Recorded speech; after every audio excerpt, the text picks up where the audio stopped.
Namaskaram, a very good evening to all respected students. Hope all of you are good. Namaste, sir. Namaskaram, sir. Good evening. Namaste, ma'am. Namaskaram, ma'am. Namaste, sir.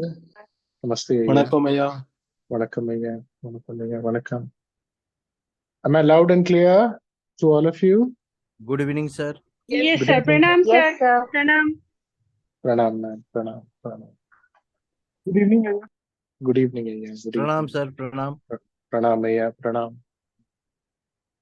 Okay. So I welcome you all to session 1, part 1 of the secrets of the fifth bhava. So we are going to enter into the fifth bhava, an extremely important bhava. Good evening, ma'am. Good evening, sir, whoever it is. An extremely important bhava. Why? Because it is considered as the first trikona. It is considered as the first trikona. So you have the 1, 5, 9, right? Now 1 is common. 1 is something that you consider as common to both the Kendra as well as the trine, right?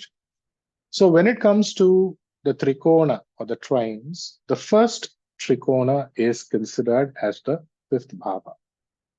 As I always tell all of you, it's very important to understand the karakatwas of each bhava, because without having an expert handling of the bhava, the karakatwas, it is extremely difficult in order to go about and master astrology.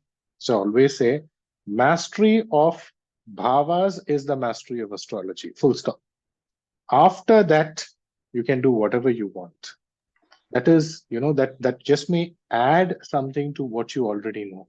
But without having a complete knowledge, understanding, most importantly, the right word to use is the command over the bhavas, it's difficult. So if you have decided, I should succeed as an astrologer, right? I should learn everything in astrology. Your answer to it starts and ends with the 12 bhavas, right?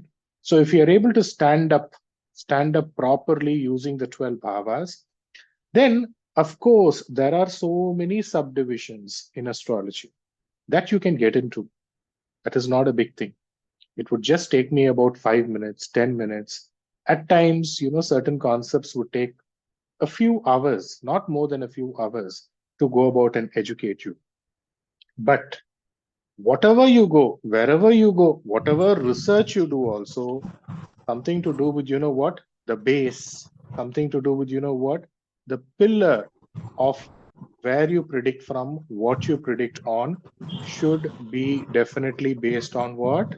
The bhavas, right? So here you can make mistake anywhere, but if you make a flaw here, then you won't be able to come. So something to do with understanding the bhavas, something to do with how bhavas go about and create standard, proper, flawless predictions. Again, when I use the word flawless, please do understand we are all human beings. Just coming to a certain aggregate of 70 marks, 90 marks, 80 marks, that itself is more than sufficient, because there is nothing called as perfection in life. That's the reason I keep repeating this bhava. Every bhava that I start, I tell, please pay attention.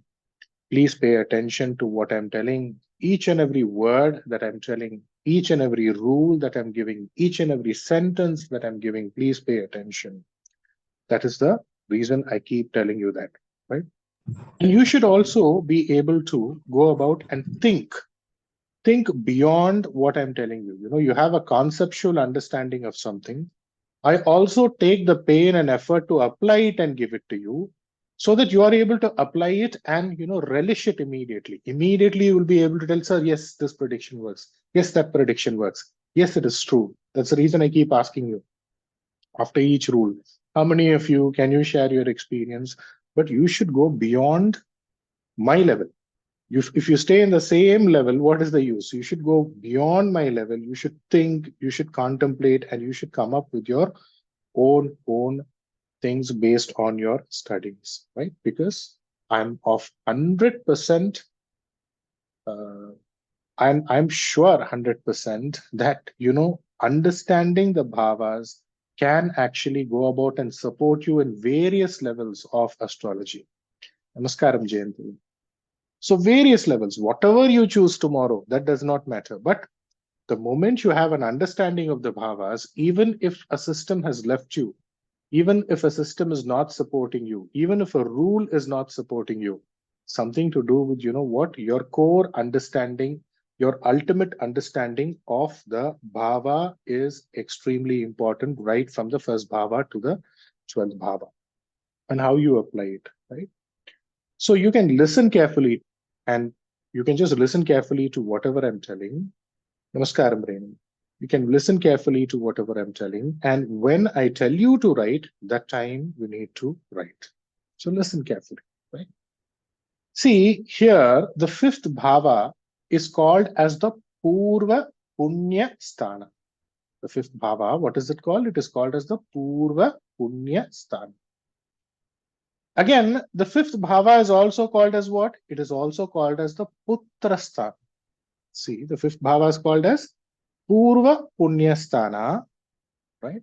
And the fifth bhava is also called as the Putrasthana. So according to the Purva Punya that you have accumulated in your past, right? Or according to your actions, right? Whatever actions you commit in your past, or whatever actions you are committing even today, based on that, you will have a child. Listen carefully. Based on that, you will have a child. So whatever you do as your Purva Punya, according to that only you get children. That is the way astrology is. That is the beauty of astrology. It is not that, you are going and suffering for something, or you're enjoying something that you didn't do, that somebody else has done. No. Your joys, your sorrows, your difficulties, your delights is everything related to you. And the biggest delight that you would see in your life is what? A wonderful child supporting you. A wonderful child, whether he supports you or whether she supports you or not, at least she is able to take care of herself, take care of himself. And how does that come? Only when you've done something good in your past birth. So the next time, when your child is not the way you want to be, when your child is not the way the society expects it to be, or when the child is suffering, it is not the child's fault. It is something to do with you. It is your Purva Punya Phala. So the fifth bhava indicates what? It indicates your Purva Punya.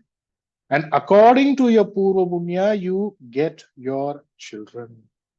See how beautifully you have 12 parts of your body. 12 parts of your body directly connected with 12 rashis in the horoscope.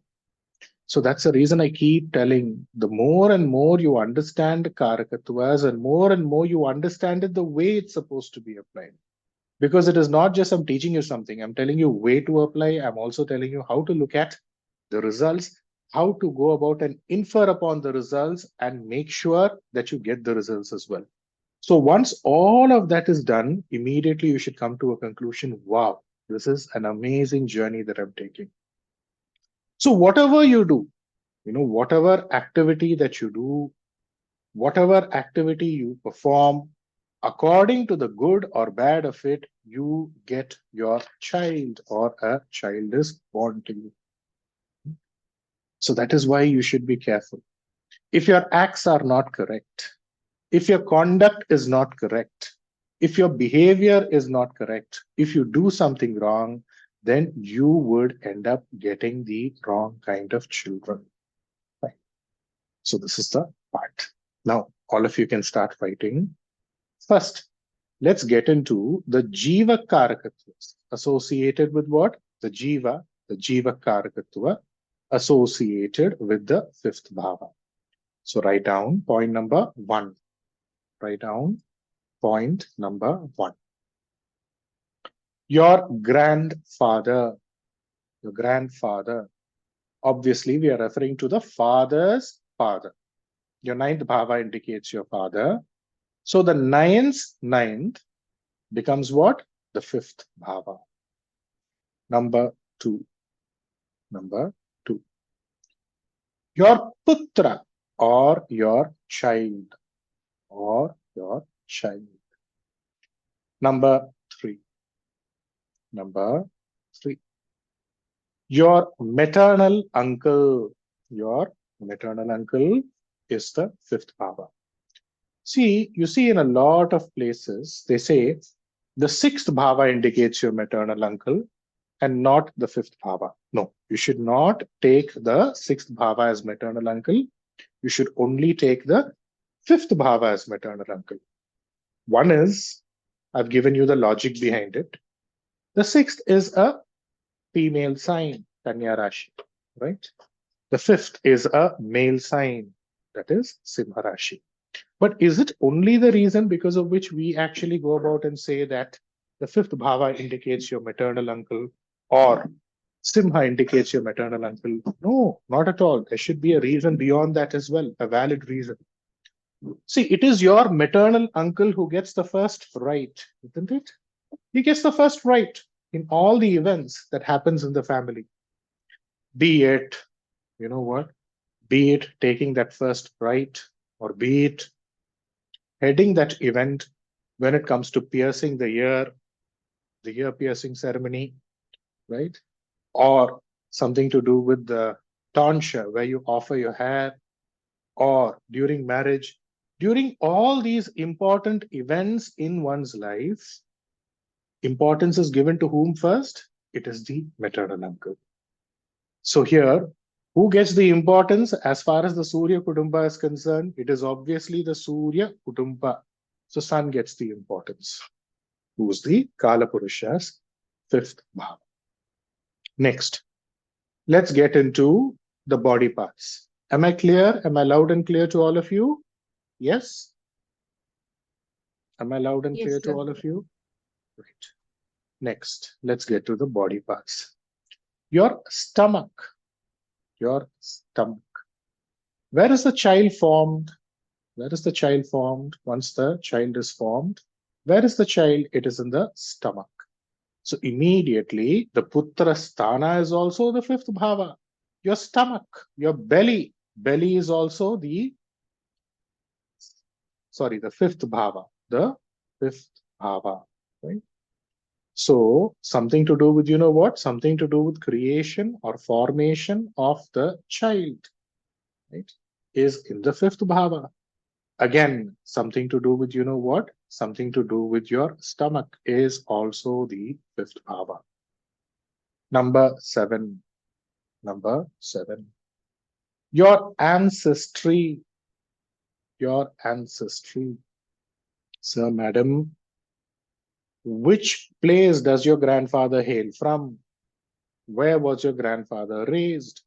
Where was your grandfather born and brought up? So your ancestry is your fifth bhava. So whenever, not just, we are not studying just for the purpose of just one aspect of astrology. Tomorrow, when you cover with me or with anybody for that matter, different varied domains in astrology, one of them being Prashna, immediately when we are referring to, when we are referring to your fifth bhava, immediately it will give you clues, it will give you insights, it will give you accurate answers if you look at it properly on what did you do in your previous birth? What was your ancestry in the previous birth? Where were you born in the previous birth? Right? Where was your birth in the previous birth? Was it Kerala? Was it Karnataka? Right? Was it somewhere in a foreign land? All these insights can clearly come by just going about and understanding the fifth bhava, because it is the fifth bhava which will actually go about and tell you your ancestry, your ancestry, right? So here, number 8, Purva Punya. Purva Punya. So what did you do in your last birth? What is the punya that you have accumulated owing to the acts that you've committed? immediately the phala associated with that, which means the fruit associated with that, would be reflected on where? It would be reflected on the fifth bhava. Number 9. Number 9. Your administrative capabilities. Your administrative capabilities. So here, one key quality that everybody needs to have is the administrative capability. Just because I refer to administrative capability, remember it is administrative capability, be it in job, be it in business, be it in your family life. Only when you have that capability of administering things properly, then only you will be able to go to that next level in life. Then only you would be able to go about and progress in your life. Right? See, whatever is there for this month, you have to complete for this month. Whatever is there for this month, you cannot be completing it in the next month. Right? Whatever work is there, you have to complete it this month. Whatever work is there, you have to go about and complete it today.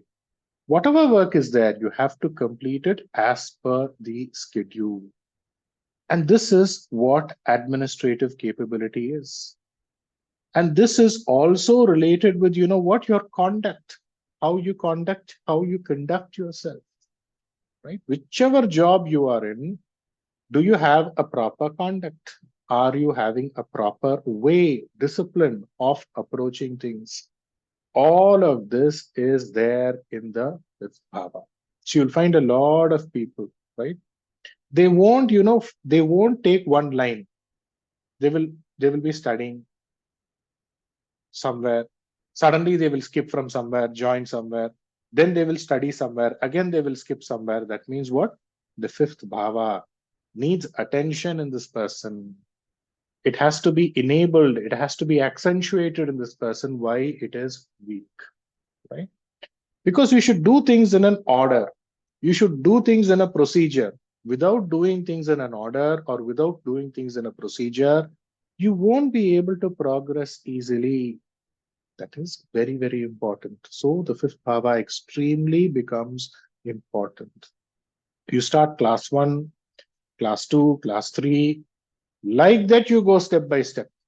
Straight away after class 1, you cannot go to class 10. Then it is not going to give you results. So here, the administrative capability, the ability to conduct oneself, the ability to actually go about and create things or go about things as per one's plan is the fifth bhava. Which means point number 10. The manager is the fifth bhava. The manager is the fifth bhava. Point number 11. Buddhi sthanam. Buddhi sthanam. In bracket, you can write intelligence. You can write intelligence. See, anything that you use in order to go, anything that you accomplish by just using your intelligence is your fifth bhava. It is not related to what?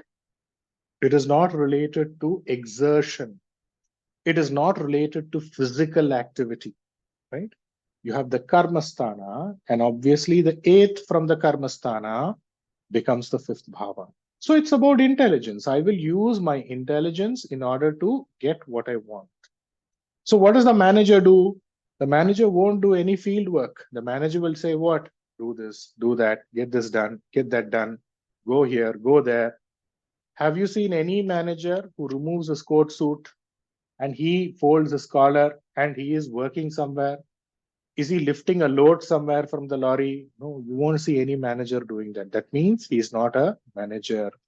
So something to do with an act or accomplishing something owing to what? Owing to purely one's intelligence without exerting oneself, without laboriously toiling is the fifth bhava, which means manager, intelligence. Only intelligence you're using.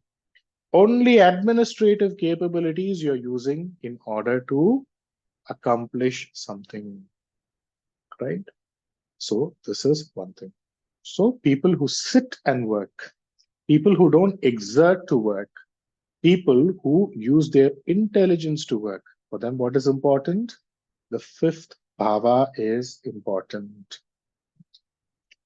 Here, for a person whose fifth bhava is strong, his administration would be good. Again, immediately don't go to the office environment only. In your house also, whoever is having the fifth bhava strong, or obviously sun strong in the horoscope, they should take care of the administration of the family. They should take care of the administration of the premises. They should take care of administration of the offices, companies, organizations. That is when the organization will grow. That is when the company will grow. That is when the family will go, right? Grow. So something to do with the fifth bhava. Whenever he is strong in the horoscope, administration would be proper. There would be a procedure. There won't be any flaw. There won't be any shortcuts, right? There would be something to do with honesty.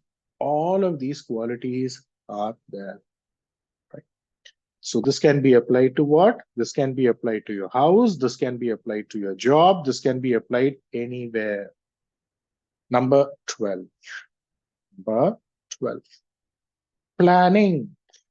Planning is the fifth bhava. See, the fifth bhava is all about deep thought and deep foresight. So the act of planning is the fifth bhava. And planning is very, very important in one's life. Right, sir? Right, ma'am? Planning is extremely, extremely important in one's life. See, you will have a lot of people who will plan a lot of things. See, I have planned this, I have planned that, but I am not able to execute my plan. That means what? Your fifth bhava in your horoscope is weak, right? So it's not just about planning, it's about executing your plan, which is extremely important. What is there tomorrow? Tomorrow, 5 consultations. Can I give 5 consultations? No, I cannot give 5 consultations.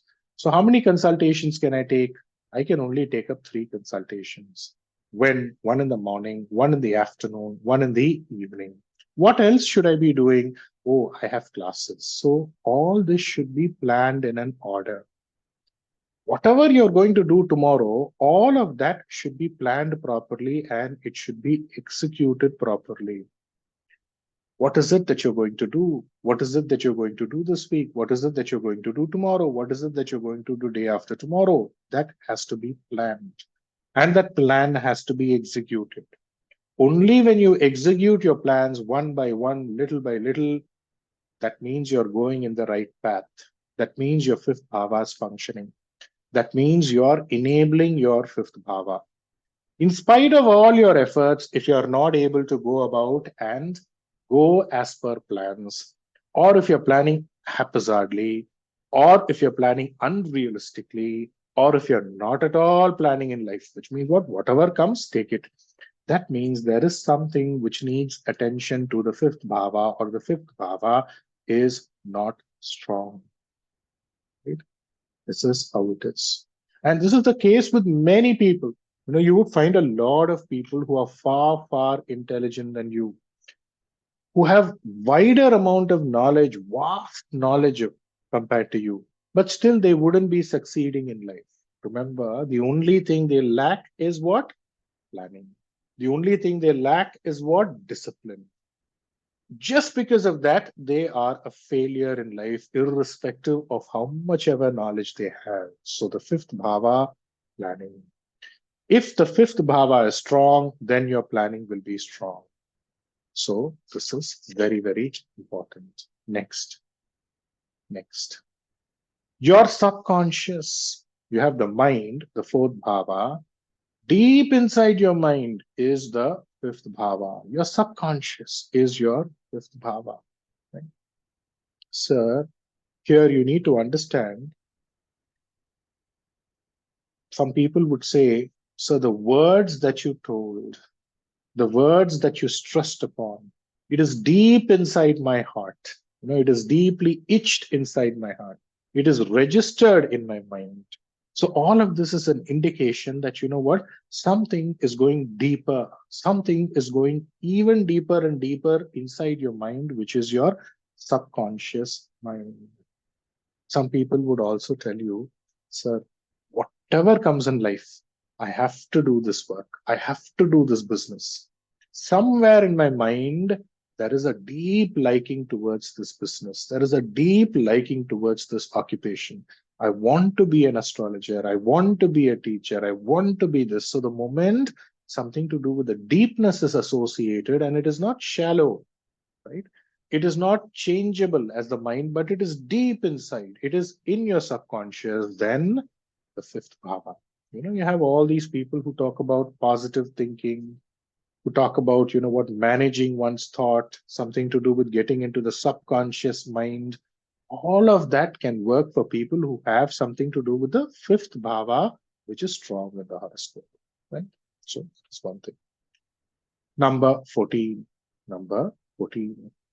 Spirituality, religion is your fifth bhava. See, ninth bhava is also that.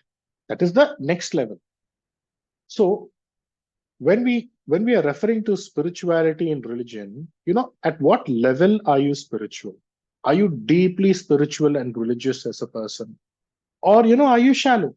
Once a while you go to a temple, once a while you believe that there is something beyond you, which is there to help you, which is there to work with you, which is there to, go about and support you. So do you believe in it completely? Do you go to temples? Do you actually go about and perform your rituals? Do you actually go about and believe in spiritual practices? Or are you spiritual as a person? To what level? Is it very, very deep? Is it just shallow? Or is it just at a very, very superficial level? Or are you this kind of a person? Few days I'm a spiritual person. Few days, I'm not a spiritual person. Few years I was a spiritual person. Few years I became a non-spiritual person. So this variation is always there. There is nothing called as black and white in everybody's life.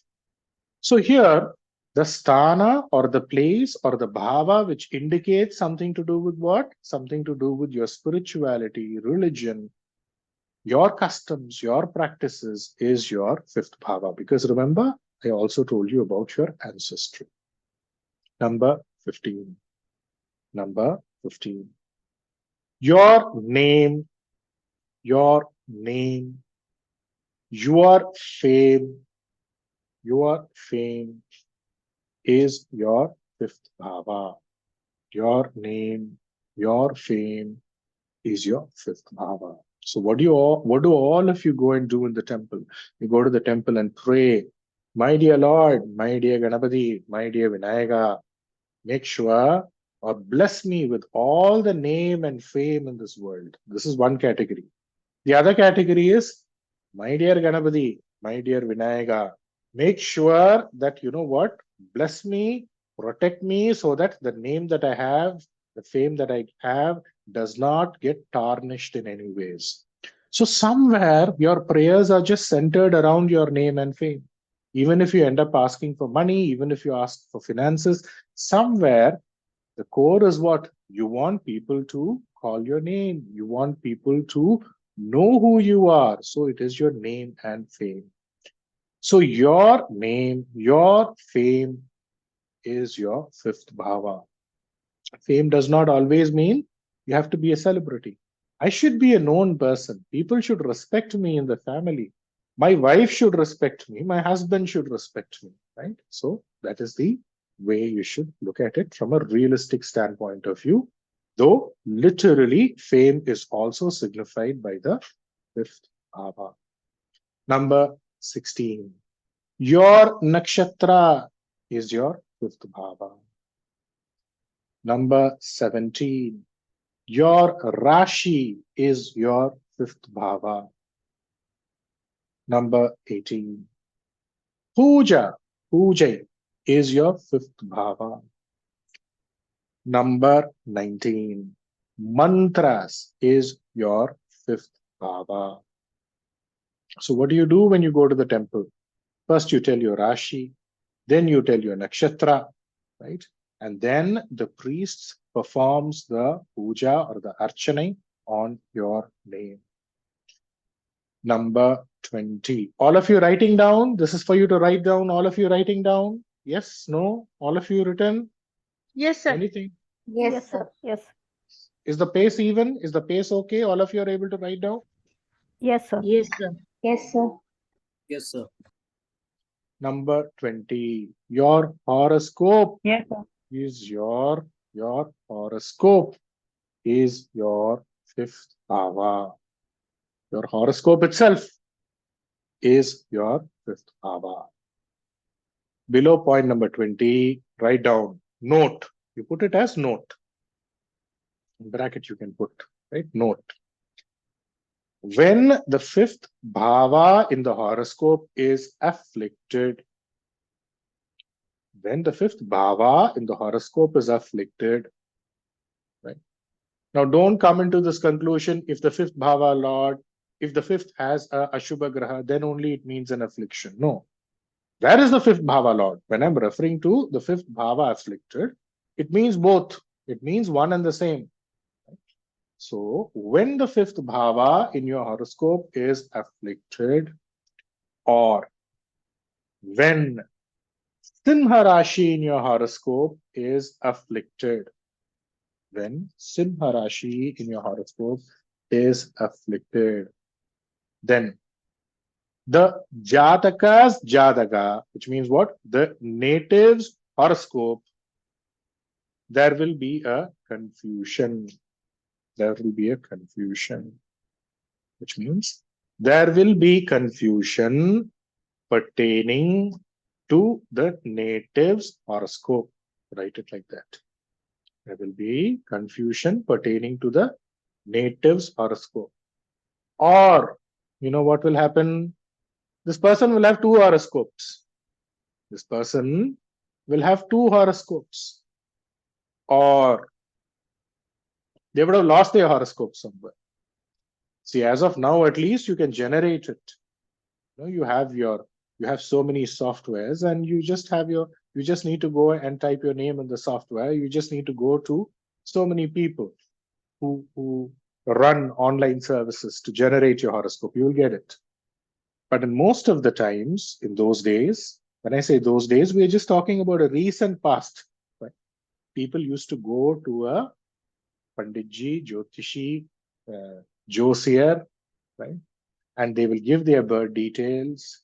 And as per the Panchanga of the region, they will cast the horoscope, they will write it down using pen on the paper. And that is the right way to actually go about and get your horoscope done.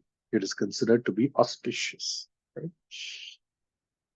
So those who have the fifth bhava afflicted or Simha Rashi is afflicted, one, there will be confusions pertaining to the horoscope itself. Or they will have two horoscopes. They will say, this is Simha Lagna, that is Kanya Lagna. Or they will say, this is Simha Rashi, that is Kanya Rashi. Like that, they will have two horoscopes. Or they would have lost their horoscope. They would have lost their horoscope. Right? So anybody whose Simha Rashi is afflicted, immediately you ask them this question. Is there a confusion pertaining to your horoscope? They will come with multiple answers. So there is a change in my Rashi, sir. Right? I don't know. There is a change on whether, I don't know whether to take Magha, or whether I should take Purva Falguni. There is a confusion here. There is something pertaining to the Lagna where there is a change, sir. Some place they say it is Kumbha Lagna. Some place they are saying it is Makara Lagna. Another category will say, sir, my horoscope itself is not working, sir. So many people I've seen, so many astrologers have told so many things, but nothing seems to work in my horoscope, sir. Everybody has told one thing. Nothing has worked in my horoscope, which means there is a confusion pertaining to the horoscope itself. At least once in their lifetime, one day they will say, I'm having a doubt whether my horoscope is correct or not, or My horoscope is not working. Astrologers are liars. Astrologer is lying. This will come from their mouth. This will be there in the mind. For whom? For those who have Simha afflicted, or if the fifth bhava in the horoscope is afflicted. Number 21. Number 21. The fifth bhava indicates your spiritual, religious vows. VOW. Vow. What is a vow? In Tamil, we use the word called Vendudal. So, Vendudal. For those students who know Tamil and Hindi, maybe you can come up with the right word for those who are the northern part of India. What is a vow? What is a spiritual vow or a religious vow? Within the next year, if my daughter gets married, I will go to Parni. I will offer my hair. Within next year, if my son gets a job, I will come to Tirupati. I will offer this. I will offer that. So the vows that you make for a purpose, obviously, for a God to actually go about and shower you with his blessings, is the fifth bhava. So those who have the fifth bhava spoiled, it can also be the other way around. I will do this much for you. After that, I will go and do these many pradakshanas. I will visit the temple for these many weeks. I will visit the temple of the deity for these many nakshatras. For what? For me to get married, for my son to get married. This is also one part. One is you perform something after the act comes into a fruition, which means it has come to a realization, or for the act to come to a realization, you do something. These are the two ways as to how you actually go about and take vows. So those who have the fifth bhava afflicted in the horoscope, they won't be able to fulfill their vows. They won't be able to fulfill their vows. Anybody who has the fifth bhava afflicted or simha afflicted, they would have a promise that they would have made to the deity. I would come and visit Tirumala. I would come and visit Parni. I would come and visit the Masaniamman temple. I will offer sari to Masaniamman. They wouldn't have fulfilled it. The time will just keep passing on for some reason or the other. The time would just go on and on and on. Years and years would have passed. But for some reason or the other, they won't be able to fulfill the vow that they have promised to the deity. Right? So this is pertaining to the fifth bhava also. Number 22. Your Kula Deva is your fifth bhava. Your Kula Deva is your fifth bhava. See, your fifth bhava indicates your putra. Your fifth bhava also indicates your Kula Deva. So if there is something pertaining to the child, what do you need to do? Anything pertaining to the child. Child's health, child's wealth, child's marriage, child's well-being. Immediately you should connect with your Kuladeva. Immediately you should go to the Kuladeva temple. Number 23. Your luck is your fifth bhava. Your luck is your fifth bhava. So you have name, you have fame, you also have luck in the fifth bhava. So see how important this bhava is. Number 25. Your second degree is your fifth bhava. Your second degree is your fifth bhava. What is the fourth bhava? BA. What is your fourth bhava? BSc. What is the fifth bhava? MA. The MA that you go about and proceed after the BA. What is fourth bhava? BSc. What is fifth bhava? The MSc that you pursue after the BSc. So higher education right now is the fifth bhava. Number 26. Number 26. Your back is your fifth bhava. See, you have your stomach, you have your belly, right? So just touch where your belly is with your hand. Just go and do a U-turn. So U-turn, right? You don't have to go anywhere. You just need to do a U-turn. So the U-turn from your stomach, from your belly, is your back. So just behind your belly, you have your back, and that is also the fifth bhava. Number 27. Number 27. Government, politics is your fifth bhava. Government and politics. Number 28. Astrology, Jyotisha is the fifth bhava. Astrology is fifth bhava. Number 29. Law and order. Law and order is your fifth bhava. Number 30. Humanity. Humanity is your fifth bhava. So if you want to know if a person is indeed a good person, does he have some amount of humanness? Right? Is he humane? Is he going to help somebody? Will he consider somebody before going about and helping the person? It is the fifth bhava that you need to look at. Okay? So this is the fifth bhava here. Here, you need to keep this in mind. You will find a lot of people who are revengeful in nature. Right? But you will always find only a few people who have the ability to forgive other people.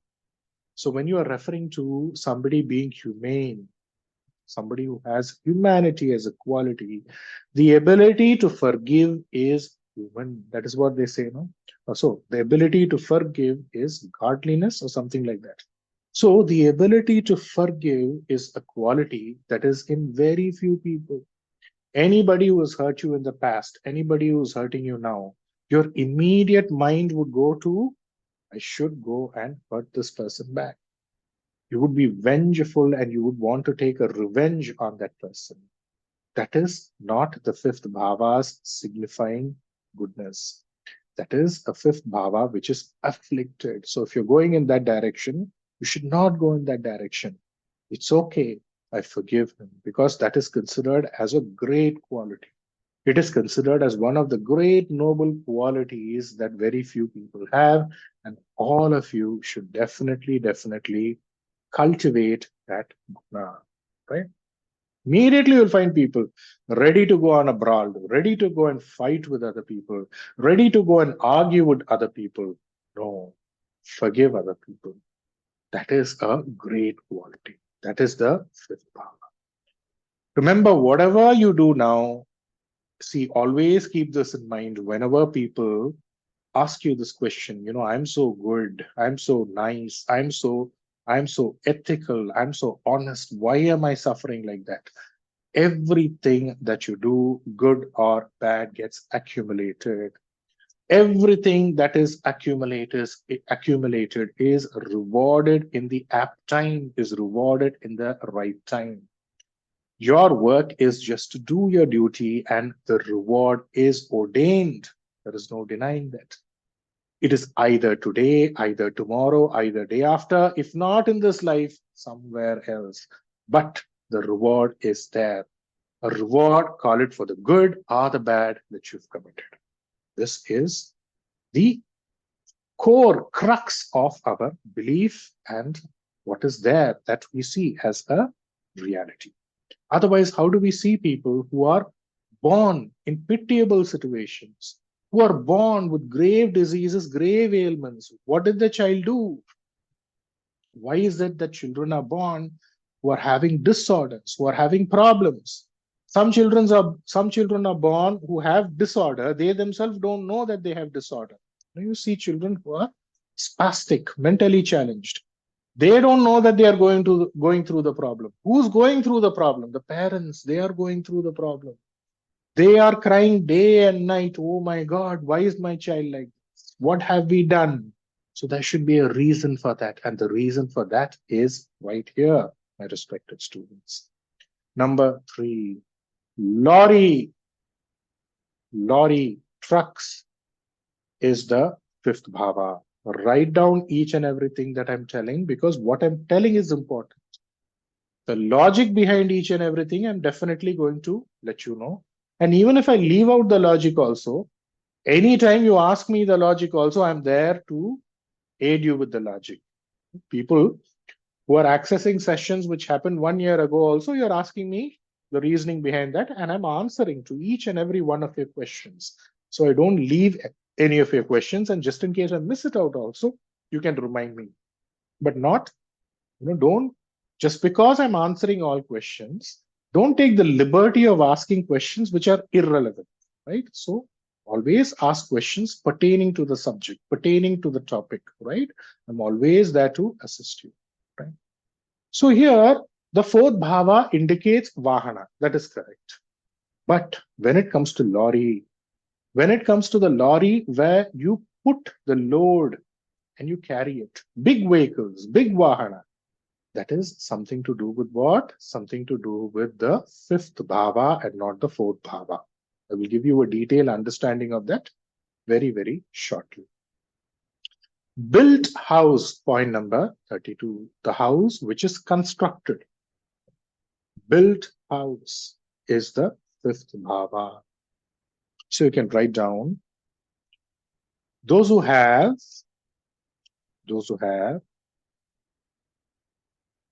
a strong fifth bhava, or if sun is getting into a bala in the horoscope, they can buy built properties. So they don't have to literally start from the scratch, start from the construction. No, that won't suit them. A built property, a constructed property, right? That would suit them. Again, these are also the people who get into the business of building and selling houses. So tomorrow, if somebody is coming to you and asking you, I want to be a builder, I want to build houses and I want to sell them, immediately where your mind should go, where your eyes should go, it should go to sun. How is sun placed in a horoscope? Okay, if not the sun, how is at least the fifth bhava placed in the horoscope? If the fifth bhava is strong, yes, definitely you will come up as a good builder. Go ahead, start your journey as a builder. Number 33. Number 33, share market is your fifth bhava. Number 34, arts, all kinds of arts. Predominantly what we call as arts today is cinema. But arts does not just subject itself only to cinema. Anything which is considered as an artistic pursuit is the fifth bhava. Number 35. Number 35. Love is the fifth bhava. Love is the fifth bhava. So these are the karakatwas of the fifth bhava. Of course, there's more and more, but this is the main. This is sufficient. With this, we are going to navigate using the horoscope. Some of the doubts that you may have, and before you raise the doubts, maybe these are the doubts that you may have, and I will address them one by one. One is, the fifth indicates your nakshatra. The fifth indicates your rashi. The fifth indicates your jataka. So does it mean in order to find my nakshatra, I have to go to the fifth bhava? No, that is not what it means, right? Your nakshatra is something else that all of us know, right? Your rashi is something that is understood, but which is the bhava which signifies it? That is your fifth bhava.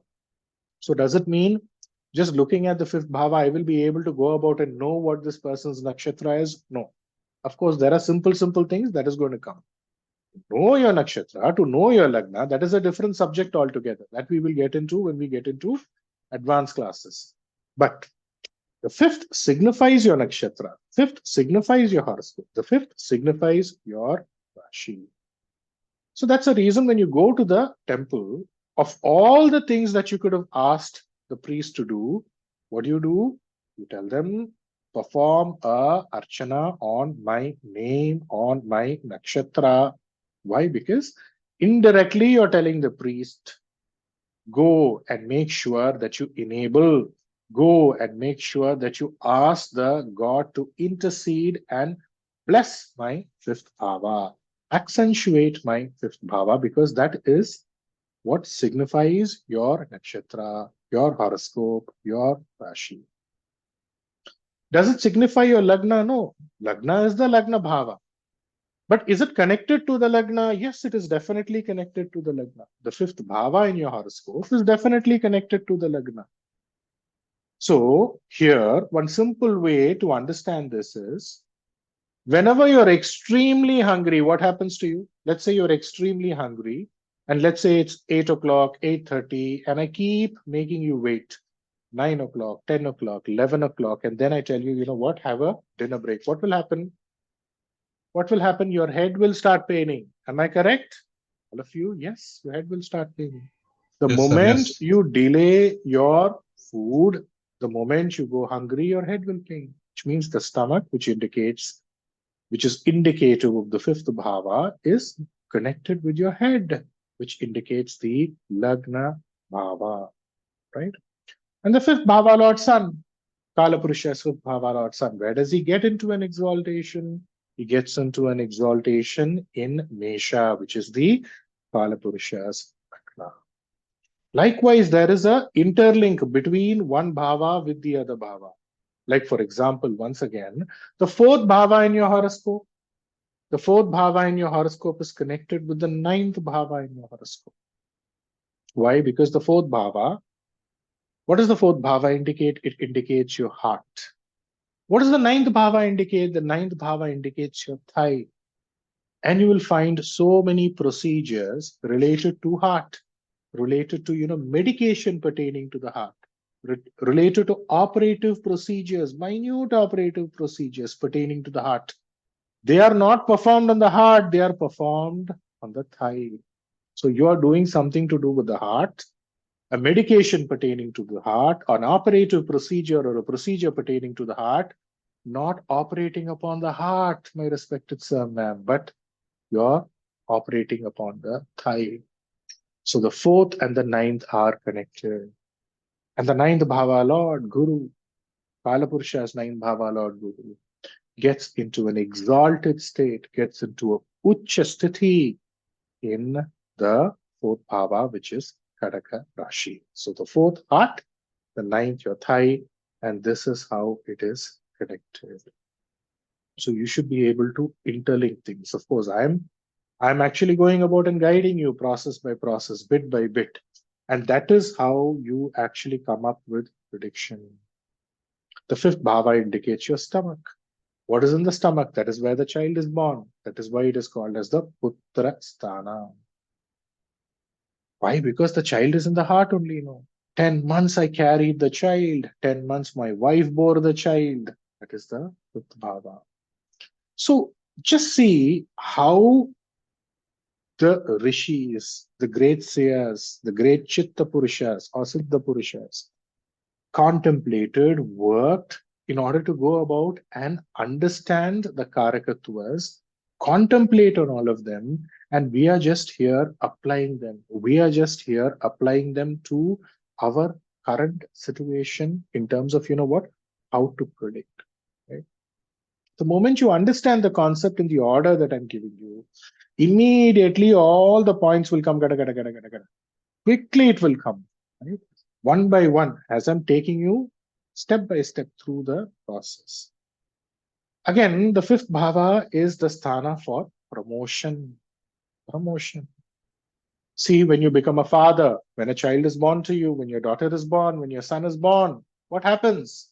You are no more just a husband. You are no more just a son to your father and mother, but you have become a father.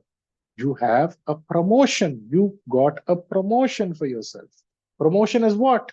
Promotion as a father.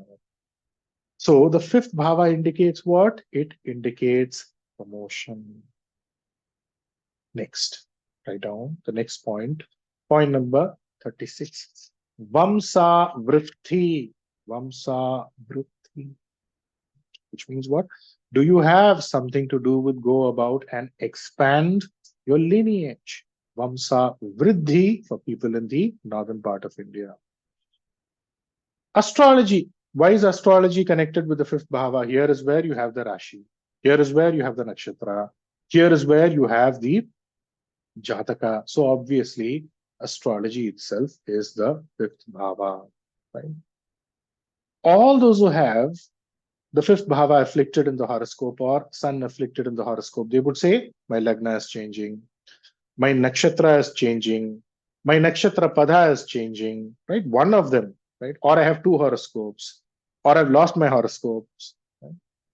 Or this astrology, all this is not working for me. I'm confused as far as my horoscope is concerned. This is the answer that you will have, right? So even if he visits 50 astrologers, you would find people, 50 astrologers, 60 astrologers. Some people would tell me, you know what? I visited this great astrologer during those times. You know, Madam Shakuntala Devi, I visited her. I took an appointment with her during those days. You'll find so many people, but still there will be a confusion pertaining to the horoscope, right? So for those who have the fifth bhava spoiled, the Purva Punya is not strong. When the Purva Punya is not strong, what Punya did you do? You know, that is what they ask, no? What Punya have you done in the past? So if you haven't done the Punya in the past, then what happens here? Something to do with the Jataka, something to do with the child. All of this is clearly indicated here on whether it gets afflicted owing to the Punya that you've committed, or the Purva Punya Phala that comes to fruition in the form of having good children, having a good child, having a good horoscope, having a good sthiti or a good condition to live this journey called as life. Right? Next, write down when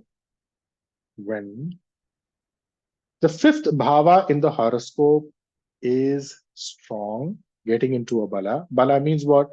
Aspected by a Shubha Graha in his own sign, in his own nakshatra, which means what? For example, fifth bhava Lord Sun in his own nakshatra in Kritika, getting into a Vargotama Sthiti, all of this and more, whatever you know you add, is getting into a bala. When the fifth bhava Lord in the horoscope is getting into a bala, or in Simha Rashi, there is Sun, which means Sun in his own sign. Right? Then, in their child's horoscope, the lagna would be associated, by a Shubha Graha,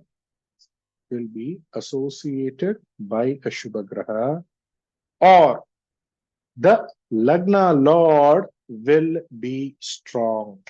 The lagna lord will be strong. A simple example of how a lagna can get into a bala, there is a Guru Drishti, or lagna lord is aspected by Guru, right? These are the ways. Just a minute.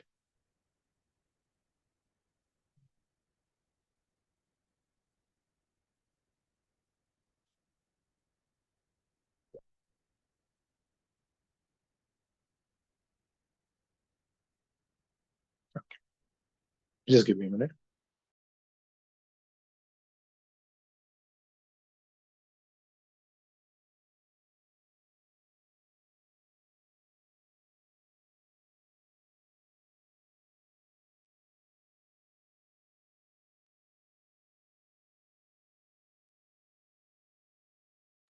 Repeating the concept for you. You just need to understand the concept, and I will repeat the rule here. So your fifth bhava indicates your Purva Punya. The fifth bhava also indicates the Putra Sthan. So in your horoscope, if the fifth bhava is strong, or if Sun is in Simha Rashi, which obviously means Simha is strong in the horoscope, then in your child's horoscope, the lagna will be strong. How can the lagna be strong? The lagna will be associated with the Shubha Graha, or the lagna lord will gain strength. So in one's horoscope, when the fifth bhava lord is gaining strength or gets strength, or if Simha has sun is in his own sign, then in the native's horoscope, in the native's child's horoscope, in the Jataka's child's horoscope, the lagna will be associated with the Shubha Graha, or the lagna lord will gain strength. I will give you simple examples. Okay, one person, her daughter, she has sun in Simha Lagna. Not the person. The person's daughter has sun in Simha Lagna. Her grandson, see, sun is in his own sign in her daughter's horoscope. Her grandson, which means what? The daughter's child. Recording is, it's being recorded, yeah? Yes, sir. Yeah, it's being recorded. Okay. So, in her grandson's horoscope, that is the daughter's son's horoscope, the daughter's son has a Kanya Lagna, wherein the Lagna Lord is in his own sign, where Buddha is getting into an exaltation. Right? Understood the logic? One more example I will share. One person, her husband, the fifth Bhava Lord, right? The husband has a Kataka Lagna. The fifth Bhava Lord, who's the fifth Bhava Lord? Mangala, Mars, right? He is in his own nakshatra. He is in his own nakshatra in Rishabha, which is in Kritika nakshatra. And he is aspecting the fifth Bhava, right? He is aspecting his own sign, which is the fifth Bhava itself. Right? Her daughter, obviously the husband's child, right? The husband's child, right? Has a Simha Lagna, and the Lagna Lord Sun is getting into an exalted position. The Lagna Lord Sun is also getting into an exalted position, and Guru is also in Mesha, aspecting the Lagna. Right? So, like this. So, if you want, you can write once again in a horoscope. If Sun is in Simha Rashi, now the question can be, does only Sun have to be in Simha Rashi? No, basically Simha should be strong. So he can also get into an exaltation. You can add that. Or if the fifth Bhava Lord is gaining strength, then their children, in their children's horoscope, Lagna would be strong, or there would be an association with a Shubha Graha. This is how it will come. This is how it will naturally come. You cannot avoid it. That is why we call it as Purva Punya. Right? Again, what do you mean by a Shubha Graha association? Can we take Guru? Yes. Should we only take Guru? No. You can also take Shukra. You can also take Buddha. One person, Kataka Lagna. Right? No, the fifth Bhava is Kataka. Aspected by Shukra, aspected by Mercury. Right? In the sun's horoscope, Lagna Lord is in the fifth along with Shukra. Right? Like this you will find. Another person in the fifth, moon is getting into an exaltation. Also, sun is also getting into an exaltation naturally in the horoscope for this person. So the sun that he has, sun is S-O-S-U-N that I mentioned. So his sun, the Lagna Lord Guru, is aspecting the Lagna. Like this, you can go on and on with horoscopes after horoscopes. The base of the rule is very, very simple. Your fifth bhava is your child's Lagna, full stop. That is as simple as it is. So it will be reflected in your horoscope itself, what type of child you are going to get. And this is how you see miracles in astrology. One is linked to the other person. One is complemented by the other person. That's how it is. And there was a question raised by one of our students. Sir, you're telling one is linked with other person, but in marriage matching masterclass, you're telling we should select these type of nakshatras so that we don't create problems pertaining to one's health. That is different. Within a certain amount of choices that you have, within the choices, how do you make the best choice? That is why we study Jyotisha, right? Yes, somebody had a doubt. I think Sheila madam had a doubt. Go ahead, ma'am, if you have a doubt. Doubt, sir. I just wanted to say I have son in exaltation, and my daughter is also born with a lagna that is strong because her Venus is also exalted. She's a Libra Okay. lagna. Okay. Yeah. So the rule works, right, ma'am? That's all. Yes. PX 1057.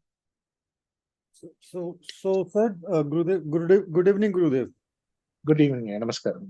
Namaskar. So, does the rule work in the other way around, reverse way? Which is to say, if I have the child horoscope, wherein the lagna of the child is strong, can we say the father would have the strong fifth house? Of course, yes. Okay, so we know that the fifth house is the first child. Father may have 3, 4 child. So is it only applicable to the first child, or we can be applying it to the any number of child? Mostly applicable to the first child, yeah. But you know, in some cases, the fifth is considered as generically the Putra Sthana. Then the first born is Simha Rashi, right? But there are many cases where, you know what, one child is good. It does not necessarily have to be the first child also. You know, I'm also reporting to you results based on the horoscopes that I study. The Putra Sthana is the fifth Bhava. So owing to the Putra, you will get a Bhagya. Owing to the Putra, there will be goodness. This is the level to which you should predict as of now. You should not go to the first child now. Once we go about and dissect piece by piece, bit by bit, that time you will know who is it. Is it the first? Is it the second? Is it the third? Like that you will be able to know. Is it the boy? Is it the girl? You know, some people have a boy and the boy is not useful to them the way they want them to be. Some people have a girl and the girl is taking care of the parents. All this happens. So these are permutations and combinations which will be covered in a jiffy, one by one. But as of now, Putra, just keep it that way. Clear here? Yes, sir. Yes, sir. Yes. Thank you. You're welcome. You're welcome. Now, anybody else has a doubt? Anybody else has a question? Okay. Now, see, I told Laurie. Why lorry is the fifth bhava? Because many people, they usually associate lorries, heavy duty vehicles with Shani, Rahu, Mars, whatnot, right? Can anybody think of a valid reason why a lorry should be associated with the fifth bhava, especially Sun? Anybody? Okay. PAX 1057. Because lorry is open like sun, wherein the sunlight is falling directly over the lorry and it's carrying the load also, and sun, being the head of the family, carries the load of the whole family. Can we be relating it that way? Yes, yes, everything that you think is correct. Absolutely correct. Anybody else? Anybody else? It carries groceries, like countries' economical conditions completely based on transportation. Very good, very, very, very. Okay, Surya Bhagavan, right? He rides a chariot, and the chariot is carried by how many horses? See, one chariot, one horse, one chariot, two horse. How many horses does Surya Bhagavan have? 7. 7 horses. 7 horses. So we're talking about big vehicles associated with sun. Right? Big vehicles, especially when it comes to lorry, where you have you load everything up and you cover it with a tarpaulin. You have a tarpaulin and you cover it up that is lorry. Where does Mars come into picture? When you're referring to container lorries. What is this container lorry? Water lorry. Container lorry, where you have a containment.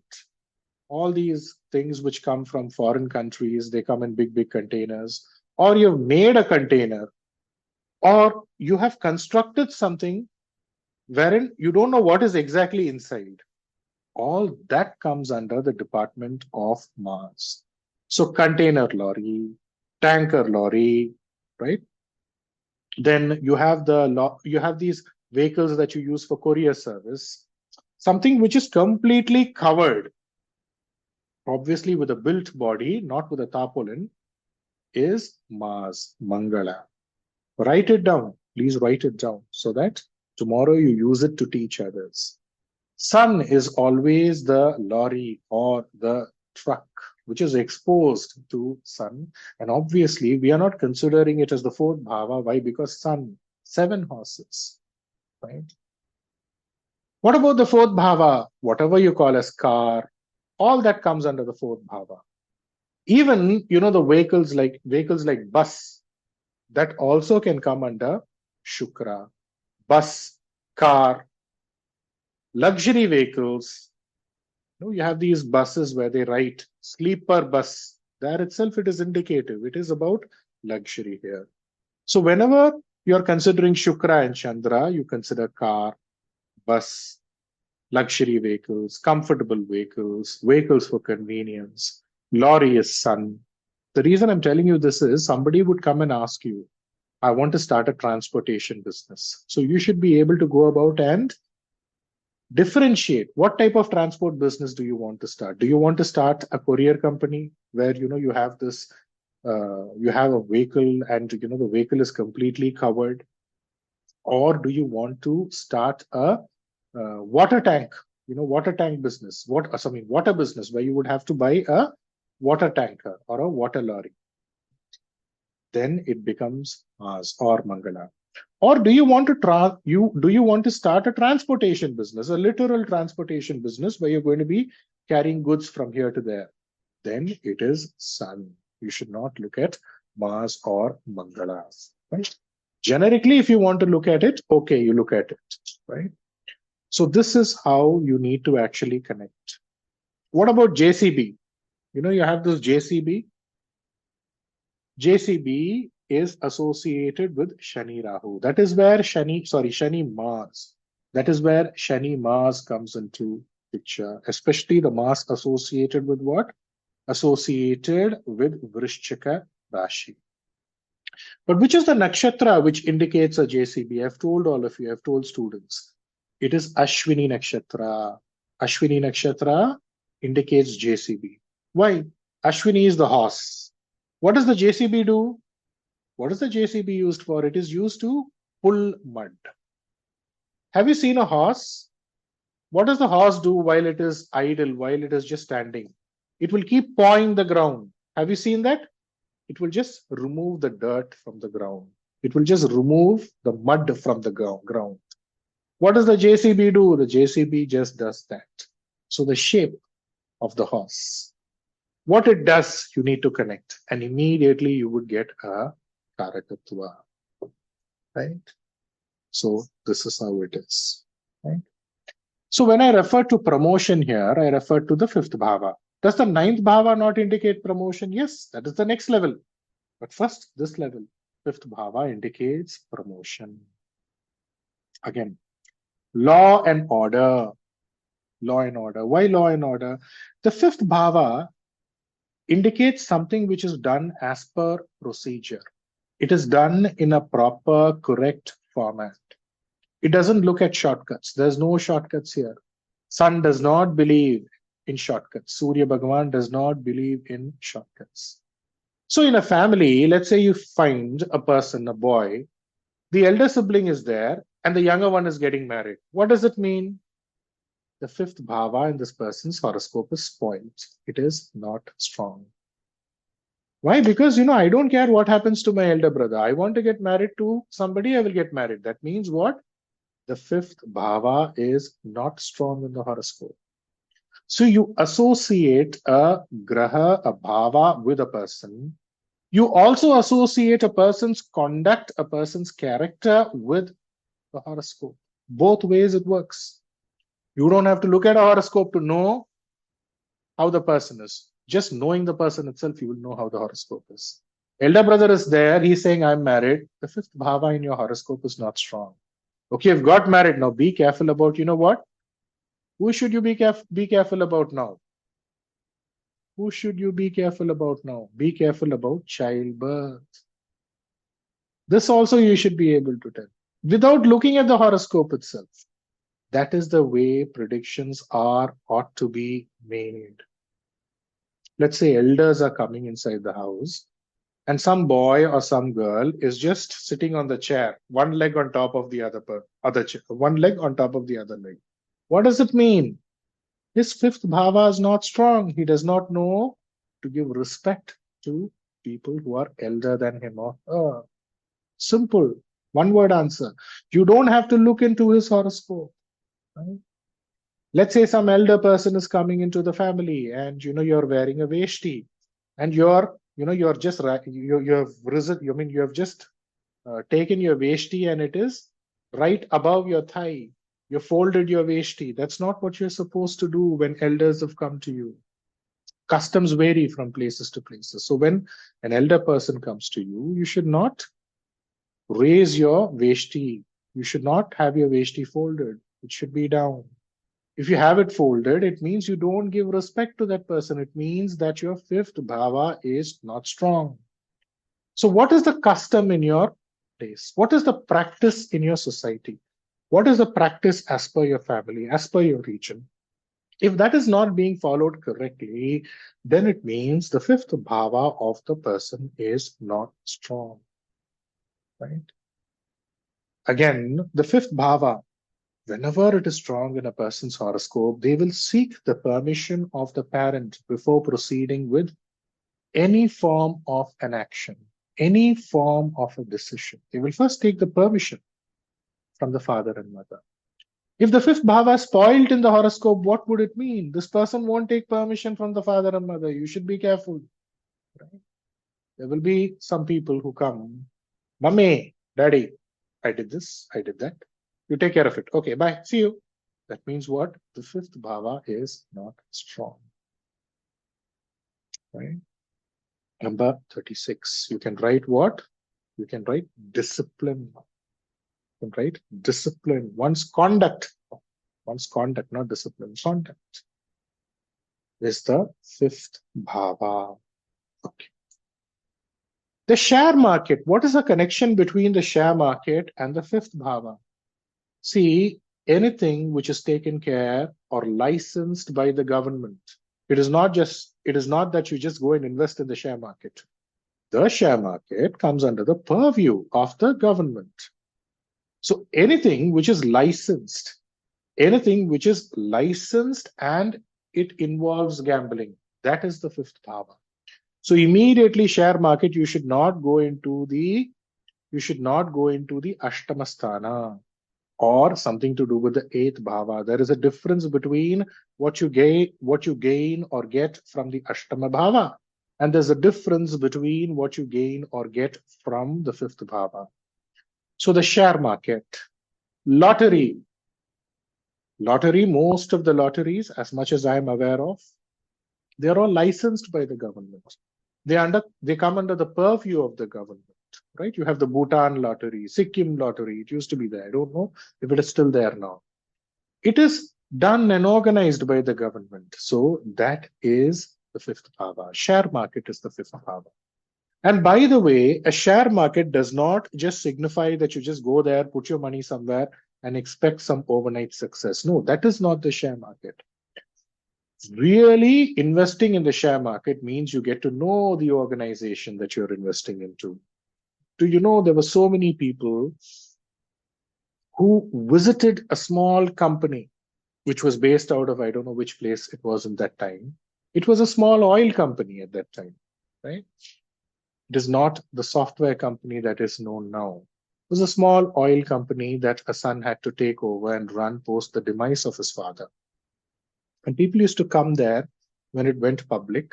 They used to come near the company. They used to drink some tea, coffee in one of the tea shops near the place.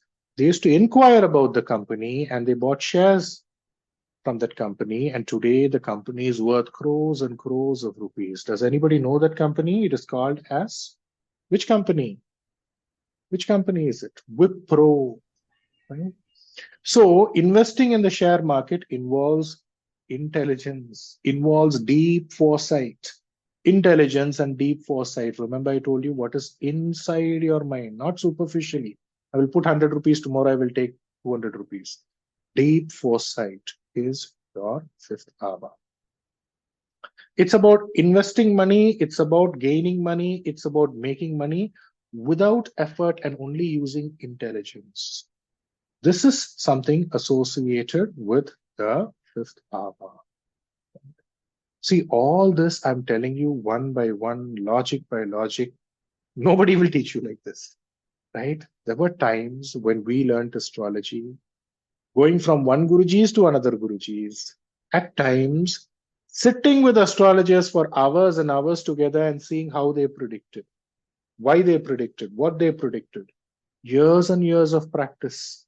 At least in my generation, we did not have too many years of practice, but I indeed know elderly astrologers who waited under somewhere in the corner of the astrologer's office. They would have been seated 10 years, 15 years to get a hint of how to predict, what to predict. I'm just giving you everything in a proper format. So number 37, you can write down gambling is also the fifth bhava. Gambling, which is licensed by the government, which is licensed and it is coordinated and it is under the purview of the government. Right? What about the eighth bhava then? The eighth bhava indicates treasure. See, let us say you've done a job, okay? And the person gives you 500 rupees for the job that you've performed. And after you've performed your job, you've happily taken your 500 rupees, which is worth your labor, and you've gone home. The moment somebody calls you back and tells you, here, take one extra 500 rupees. This is the eighth bhava. So you work somewhere, or you work and you take the money for that. You take the money for your consultation. You take the money for the services that you've rendered to somebody. And years pass by and somebody has made some huge profit owing to whatever you have guided that person upon or whatever you have given as a service. And owing to, what sudden gains that person has, suddenly he comes to, that day I gave you this much money. Now here, take this. This is a big money that I'm giving you. This is a big gift that I'm giving you. This is the Ashtama Bhava, right? Which means what? This also indicates a gain which is not owing to your work, but this is different from the fifth bhava. Sudden luck, unexpected luck is the Ashtama Bhava. Your pension is your Ashtama Bhava. See, you're working somewhere for years and years together.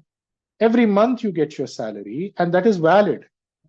Why is somebody paying you money after you've left the company?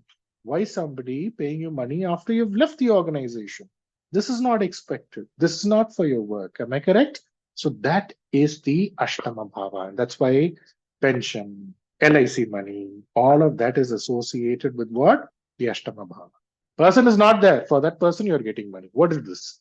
It is the Ashtama Bhava. Sun also indicates your bone, right? So here, this is how it is, right? So share market, immediately you should think it is associated with buddhi, buddhisthana, deep foresight, organized. It is organized by a set group of people who come under the purview of the government, right? All of that is there. So that is associated. So who succeeds in the stock market? Intelligent people. People who are not greedy. They succeed in the stock. People who are greedy, they don't succeed in the stock market. I know of so many people, so many of my clients, they are good in conducting classes, on how to invest in stock market. They made more money. They made more money conducting classes on how to invest in the stock market more than the money that they made in the stock market. So why are they making this type of money? Because there are so many greedy people out there, right? So the moment you go through that, there is something to do with failure, right? This is how it is. So when the fifth bhava in the horoscope is strong, without the fifth bhava in the horoscope being strong, you cannot go to that next level in your life. You can not go to the next level in your life. And what is the fifth bhava basically? It is discipline. You'll find people, they will start first bhava, second bhava, one number will decrease. Third bhava, another number will decrease. Fourth bhava, another number will decrease. Fifth bhava, number will, this is there. By the 12th bhava, only a few people will be there. Advanced courses, another people would have disappeared. So that discipline to continue is what gives you success. There is no shortcut to success, my respected students. And if somebody is promising you that, that is not going to last for a very, very long time. And you should get stuck up to things, especially good things. When you find a good source, when you find a valid source, you should get stuck up to that. The ability to get stuck with the subject, the ability to get stuck with something and stick on with something is the fifth bhava. See, when you say marriage, you get married to a person and you go old, you grow older and you feel that the marriage is not working out. Why don't we just divorce? It seems like a very easy way to do, but it is not about you leaving another person. It's not about you having an affair with somebody. It's about the commitment that you make to yourself. And that is the fifth bhava. So nothing is wrong. You doing this, you doing that. Who are you going to hurt? It is not about all of that. It is not about morality also, for God's sake. It is just that commitment. How committed are you as a person? Not the first day, not the second day, not towards, not towards somewhere in the middle. Till the end, how are you? That is your commitment. Your wife will remain the same. Your husband will remain the same. There'll be no changes. But your commitment will go about and chisel, curve, and create a personality around you, create an aura around you. And that would reflect to your next generation, your children, everybody around, right? You just see so many families, one stupid thing a person does, it may seem irrelevant. He may just do something, because he liked to do it. But the entire family would be affected. That is how it is. Again, when it comes to astrology itself, one route you should stick on to. One route you should follow. You should complete that route and then go to that next route. That is what I've done throughout. Whatever route I took, I made sure I completed that route. After that, I went to that next route. It is not that, I skip one. No. That is the way you should follow. Right? So, without the support of the fifth bhava, you cannot go to that next level. You cannot do any activity. Some people, they will say, I'm going to go and practice this. I'm going to go and learn this in order to practice that. I'm going to practice Siddha. So I'm going to start learning Siddha. I'm going to practice Ayurveda. I'm going to learn Ayurveda. I'm going to learn this Pati, naturopathy, Umapati, whatever Pati. They will start. They won't finish. So many people you will find, right? There'll be so many people who have degrees after degrees. There's one person, 60 certificates. And you know what he's doing? He's milking cows. You'll find such type of people. So what did you do? What is the purpose of you doing what you did, and what are you doing now? Right? So all this starts with your fifth bhava. Either you have it or you build it. That's the way you approach astrology. What is it that you want to do? What is it that you want to accomplish? Not your life dreams. Today, tomorrow, sit, write down. This is the procedure. This is the way. This is how it should be done. Right? Tomorrow is the first. Tomorrow is the first of the month, just as an assumption. And if you're paying your bills for the last month, this month, that means you're not correct. If you're paying your milkman on the first of the month instead of the previous month, that means there is something lagging, that the fifth bhava is not strong. Immediately don't jump only to putra. There is it. If somebody is not doing his work properly, if somebody is not disciplined, that means the fifth bhava is weak. That's it. So what should a person do? How much of money is there? How much of shortage is there? In order to go about and manage the shortage, what I should do? Or in order to make up for that shortage, what I should do? This is what is called planning. And that is the planning associated with the fifth bhava. And how do you plan? You plan making use of the time. Time is everything, right? So it is just like the bank statement. Every month you get your bank statement. You have the debit, you have the credit. Likewise, what is the debit? What is the credit? What is the shortage of funds? You may be getting the same salary every month. That is irrelevant, but you're just sitting down. Okay, this much of money I have, this much of money I spent. This is the deficit. This is what I need to do. That is how you should think. That is how I want all my students to think. And immediately you will get the luck flowing into life. Why? Because that is what the fifth bhava signifies. So, with this, we'll take a short dinner break. Of course, there's a lot more to come for today, and tomorrow also we'll be having. But can we take a dinner break now? I know 8:30 all of you will be hungry. But before we go ahead, anybody has any questions? Anybody has any doubts till now? Till now, based on what we discussed. Reenu, ma'am, go ahead. Namaskaram, Guruji.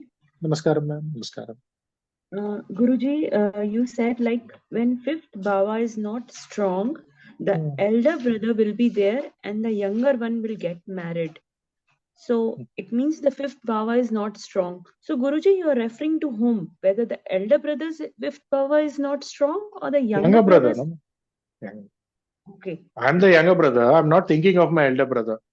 He's not married. He needs a partner.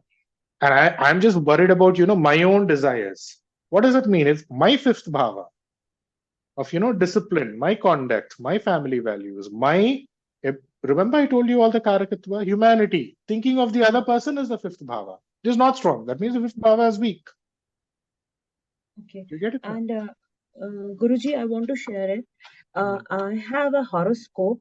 In that, the person is having Meena Lagna and Surya and Mangal Dev in 11th house.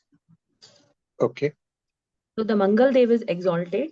And this person is having the business of lorry transportation. Right. So Very good. Very good. Yeah. Ma'am, what lorry, ma'am? Is it the lorry which I mentioned or is it the container lorry? It's a big container lorries. So this is Mars, no, ma'am? This is Mangala. It is not Sun. Mangala. Right. It's Mangala and he's having Ketu in Lagna and Rahu in 7th house. Oh, that's fine. That's good. That's fine. See, Rahu, you can only take it from a productive standpoint of view. In this case, right?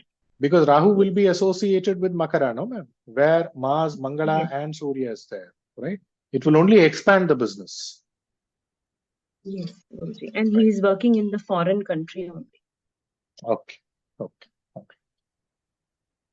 Thank you, Guruji. You're welcome. Right. And he can also get into lorry business, by the way. Apart from container lorry. Yes, Guruji, earlier he was driving it. Now he has got into that business only. See how it is. Yes. Simple rules to predict. And not just rules, you need to understand the concept because the reflection that you see outside is in the horoscope. So when you see a person and his conduct, when you see a person and his behavior, when you see a person and the way he is itself, you don't have to look into his horoscope. You can tell the fifth bhava is like this. The fifth bhava is strong. Check in your horoscope, Mars will be strong. You will have a container business, lorry business, which has container business. Sun is strong. Okay, you can build houses. You're a builder. Okay, Sun is strong in the horoscope, right? Like this, you should be able to come up with in order to amaze people around you. It is also a wonderful way to confirm upon the horoscope that you are studying upon. PX 10.5. Namaskaram, sir. Namaskaram, yeah. Sir, I have a small doubt that if a fifth lord, which is a Trikona lord, goes into Kendra, is it considered good or bad? It's Or does considered it? good. But Yeah, if the fifth, yes, sir. Yeah, Trikonadibadi getting into a Kendra is considered to be good. But sir, if fifth lord goes into fourth, which is 12th from itself. That is different. Yeah, that will come. No, yeah. Minuses are there. That I will explain. But it is considered good. Yes. Okay, sir. Okay, sir. Trikonadibadi getting into a Kendra is good. Okay. Kendradibadi getting into a Kendra is bad. Yes. Fifth Bhava Nakshatra again explain. Ayya, what is the explanation you need, Ayya? Please let me know. Yeah, somebody. Right. Namaskar. You said about fifth bhava with nakshatra. You said, and you explained. I didn't get that.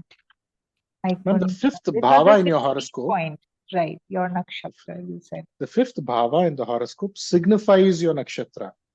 That does not mean that you go to the fifth bhava and say, no, my nakshatra is not that. No. Something to do with the nakshatra, something to do with your horoscope, something to do with your name, something to do with your Rashi is in the fifth bhava. Right? Okay. It should not be used in order to find what my nakshatra is. That is different. Ma'am, you have the graha and you have the significators. Yes. Right? Right? So the putra sthana, the fifth bhava, right? Right? That something to do with the fifth bhava signifies your nakshatra. So when you actually go about and pray to the deity associated with your nakshatra, when you go and pray to the deity associated with the Rashi, who are you strengthening? Who are you accentuating? You're accentuating your fifth bhava. That Because is the we're logic. using the mantras. Yes. So, yeah. Yes. Okay. Yes. Okay. Right? That is the point. So when you go to the temple, when you tell the priest, respected, please go about and perform an archana on my Rashi, on my nakshatra. What are you indirectly telling? You're indirectly telling God to strengthen, to bless, to grace upon what? The fifth bhava. This is the core essence you have to understand now. Right? Yes. Thank you. Yes. Go ahead. Anybody else has any question? Go ahead. Can I ask a question? Yes, go ahead. Who's this? Sir, the fifth bhava, if it is the house of Saturn, then in the temple, if you are, doing archana and getting the, that bhava gets strengthened or activated, will it still create, will it help or Ma'am, will it your have issues? fifth bhava is your fifth bhava, ma'am. Okay. Your fifth bhava is your fifth bhava. So irrespective of whether he is a Shanishwaran, irrespective of whether he is a Mangala, it is your fifth bhava first. Right? Okay. So that is how you should look at it. It is my fifth bhava. In Tamil, what we call it as Yennam, Tittam, Sayal. Yennam means what? Thought. Tittam means what? Plan. Sayal means what? Action. Do you want a congruence in all of this? Do you want it to be streamlined? Do you want it to be, one connected to the other? Then it is your fifth bhava. Okay. Okay. Right. Right. PAX 1012, Rajeshwari ma'am. Sir, good evening. Good evening, ma'am. I am having, sir, my son is exalted in Mesha Rasi. My granddaughter, who is she is Sagittarius, like Dhanush, not Dhanu, Kumbha Rashi, Kumbha Lagna. In that, Jupiter is there, and fifth house, that is Mithuna. She's got a sun there. Does it mean, does this apply? The rules apply here also? Guru in the Lagna, that's it. Tick mark. Lagna is Sir, strong. my question is, is it the same? Means all these things which you have said is meant like this? Yes, ma'am, Like, you should understand the logic, not all these things. What is the logic? This is the logic, sir. This is what I see in the horoscope. Sir, in my horoscope, sun is exalted. That's what you're telling, no? Am I correct, yes. ma'am? So what is the you rule? said Vamsha, it means like if your grandchild's Rashi, there will be the fifth will be in the. No, I didn't does tell that apply? grandchild. I didn't tell grandchild. In an example, I told a person, the person's daughter. See, the person should have Simha or the fifth bhava strong. The fifth indicates something to do with, you know what, your putra. Okay. The fifth indicates something to do with your putra. The fifth indicates something to do with your Purva Punya. So if your fifth bhava is strong, logic simple. Your child's Lagna will be strong because your fifth bhava is indicative. Now immediately you should not go and think, my fifth bhava is Dhanusha. So my child's, that is different. I will get into that topic later. Don't confuse this and that. If your fifth bhava is strong, your child's Lagna will be strong. That's it. One word, one sentence answer. Okay, sir. That's what I wanted to understand. 5 is equal to child's Lagna. That's it, you put. Signifies, you always put it signifies, so that you don't take the literal meaning of it. Am I clear, ma'am? Yes. Yes, sir. Yes. PX 10, 19. Good evening, sir. Sir, Good this evening, is ma'am. absolutely right. What you said, na? But I have an exalted sun and my fifth lord is with Jupiter. So both my kids, like my daughter has a Lagna lord in fifth with sun. And also my son has a strong Lagna lord aspected by Jupiter and he has the sun in Leo. This is Very perfect. good. Thank Good for you. you. Good for you. Good for you. And it can just be either of them. It does not have to be both have to. Either Simha or the fifth. Right? Any other question? That's the reason when one of the students asked this question, should it only be applicable to the first child? No. Because either Simha or this. So immediately, at this stage, you should not take the risk. You should tell one of the child will have a Lagna which is strong. That's it. Okay. Sir, I think my fifth bhava is not strong, or I would say Simha Rashi is not is afflicted. So even both my sons' fifth bhavas are not good. Ma'am, if your fifth bhava, I'm again repeating the rule for you. When the fifth bhava in your horoscope is strong, then your child's Lagna bhava will be strong. Am I correct, ma'am? Yes, yes. So the opposite, now you need to connect. So it is fifth with respect to the Lagna, not fifth with respect to your child, right? Not with respect to your child's fifth. Do you get the logic? Okay. So check the Lagna Lord. The Lagna. Okay. Right. Okay. PX 1040. Sir, good morning. Good evening too. Yes, sir. My fifth Lagna is Saturn is sitting in 8th. So same thing. My kids are Lagna start from Capricorn and Aquarius. Both are, one is Saturn is sitting in a 6th and one's Saturn sitting is 8th. So you're right, sir. It's not strong. Right. Okay. Anybody else has a question? Okay. So all of us, can we proceed towards a dinner break for 10 to 15 minutes? Yes. Can I have a yes? Yes. Yes, all sir. of us, we could just proceed with the dinner. Yes, sir. We'll get back in about 10 to 15 minutes. That's it. Yes, Yes. sir. Yes, sir. Okay. Great. Yes. Anybody has any doubts?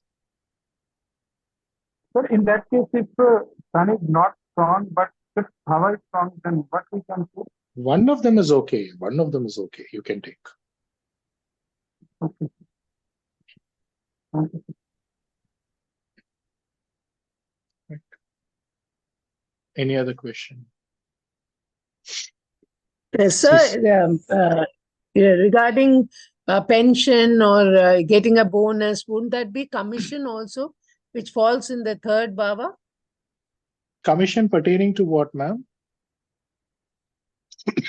No, like you said, somebody does a job well, so he is gained by it. So he comes back and gives money. So wouldn't that be a commission? So wouldn't that be a part of the third bhava? An incentive is expected, ma'am. That is the third bhava. You do something, you get a commission. You expect that commission, obviously. The Ashtama bhava is, I did my work, I got my money, I'm not expecting any more money. Somebody is suddenly coming and giving me an extra 500 rupees. Okay. I'm an astrologer. Somebody is coming to me for a consultation. He is giving me 50 rupees. 50 rupees is my rate. Suddenly he is happy with me and he gives me 100 rupees. I'm like, my God, 100 rupees. This is it. Yeah. Yes, sir.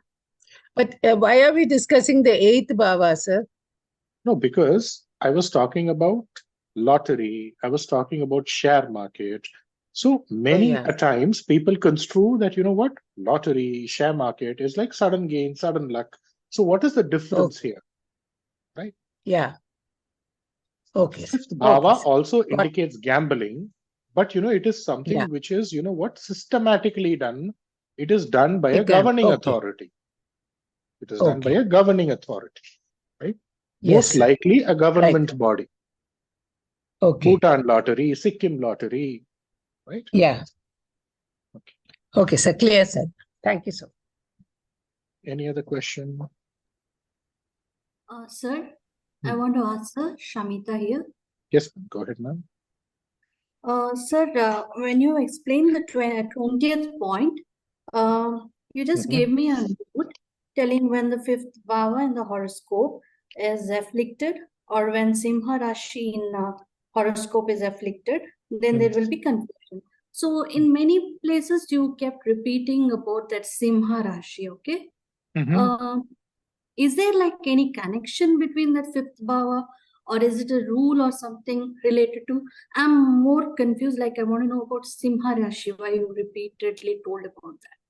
Ma'am, the fifth bhava is your Putrasthana. I hope you understood that bit, right? Yes, yes, sir. Which is the Kala Purusha's fifth bhava, ma'am. Kala Purusha means from Mesha Rashi onwards, which is the fifth bhava? Sun. No, which sign has he ruled, ma'am? Leo. So if Leo is afflicted, see, as I think you're joining in new, were you a part of the previous? Yeah, so you will get to know the predictions, the basis of all predictions are on the Kala Purusha, the Kala Purusha Kundali.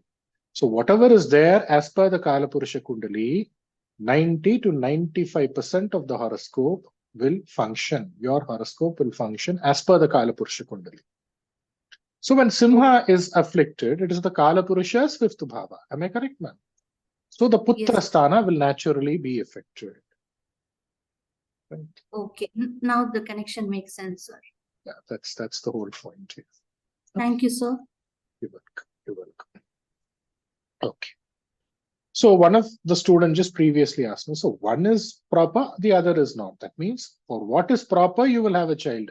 What is improper also, there would be a reflection somewhere. But when you're predicting, just take one. As of now, what is it? Fifth bhava. Either of them strong. You will have one child who will be good, who will have a lagna, which is strong. That's it. Oh. Anything else? Can we move on to the session?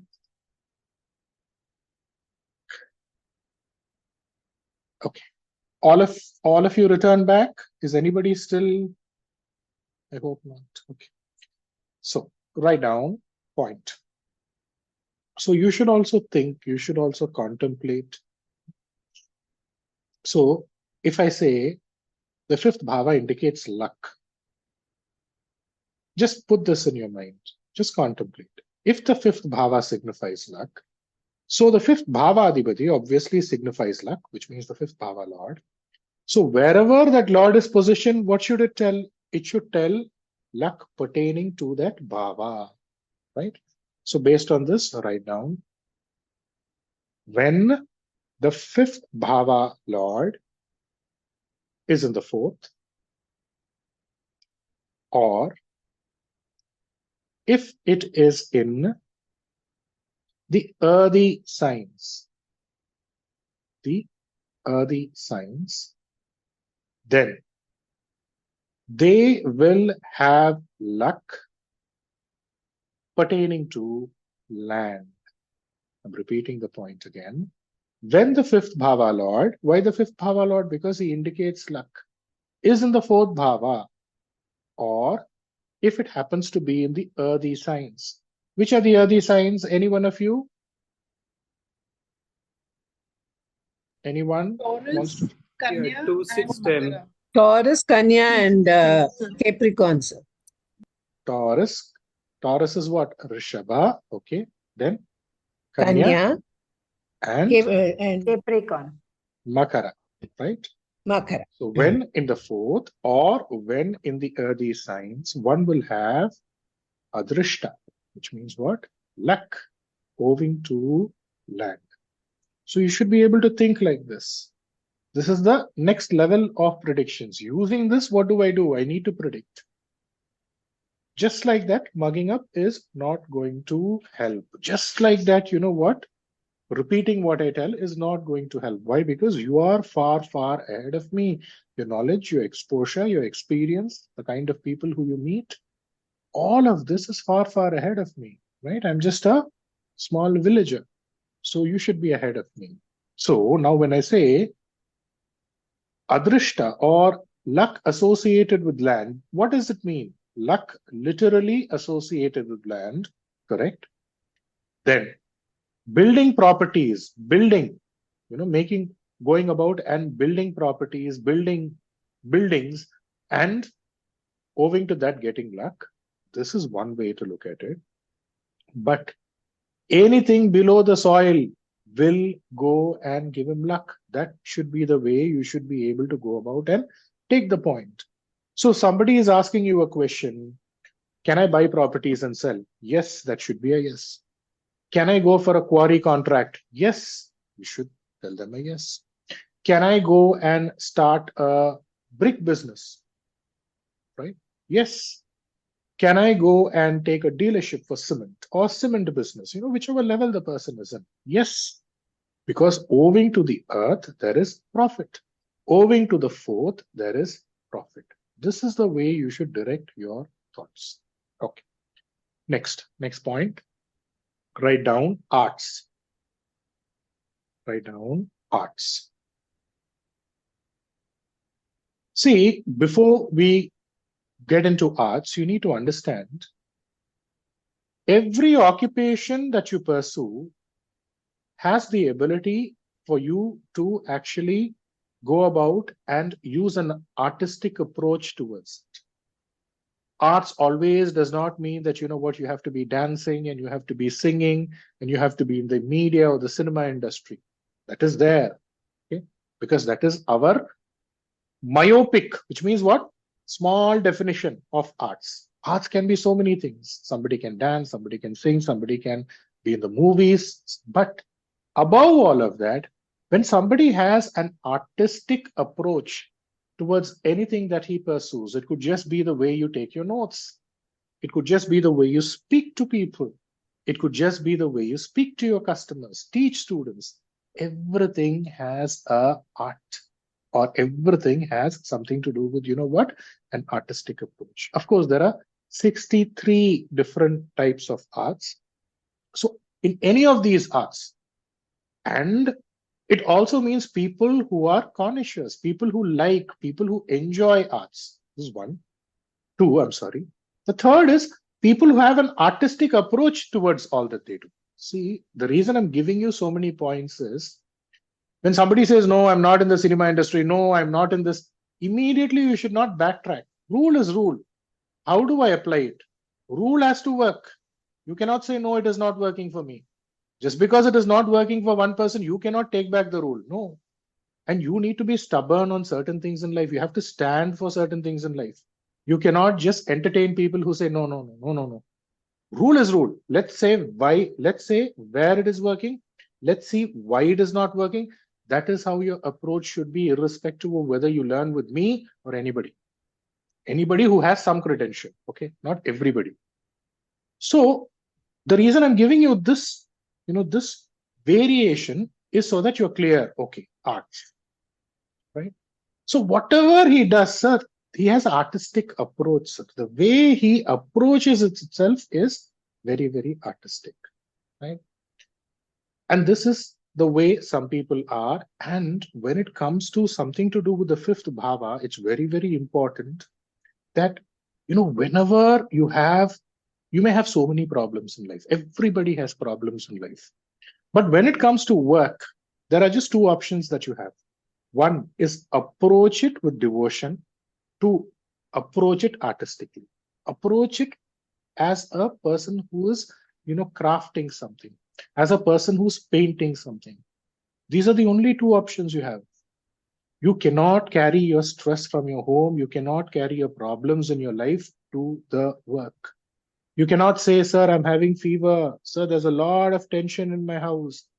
I'm not going to come for classes. I'm not going to go for a job. I'm not going to go and open my shop. No, those are the people who eventually fail. Whatever the problem is, whatever the tension in my house is, I'll be there for the class. Whatever the problem is, whatever the tension is, my shop will open. I will go to the school. I will go to the college. I will go for my job. Those are the people who are successful. And in order to go about and complement that, you just have two opportunities, two ways. One is use the avenue of devotion or use the approach of looking at it from an artistic perspective, right?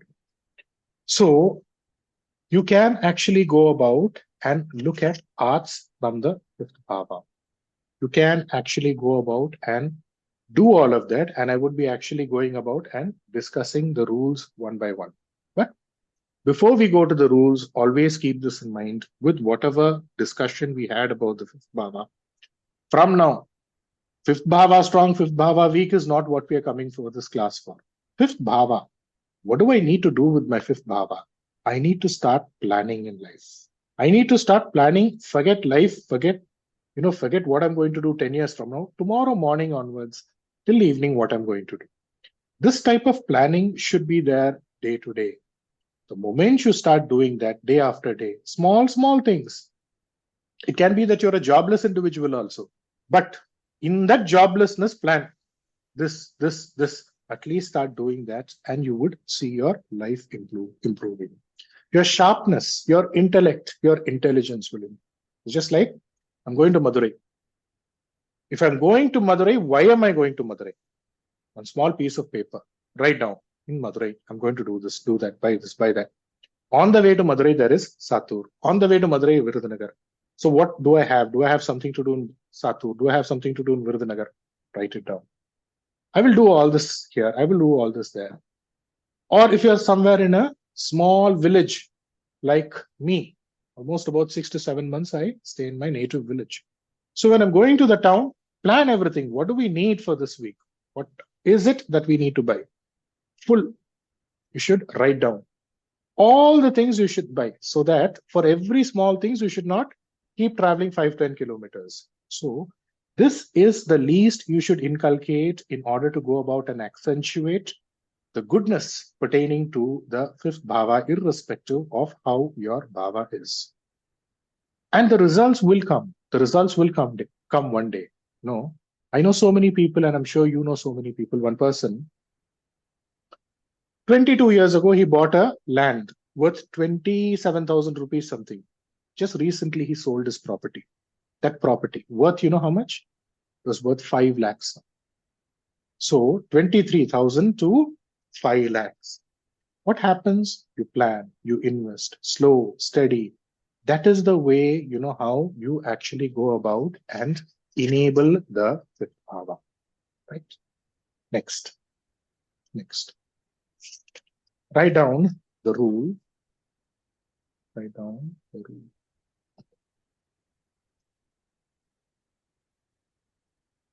In whichever Rashi your fifth bhava is, in whichever Rashi your fifth bhava is,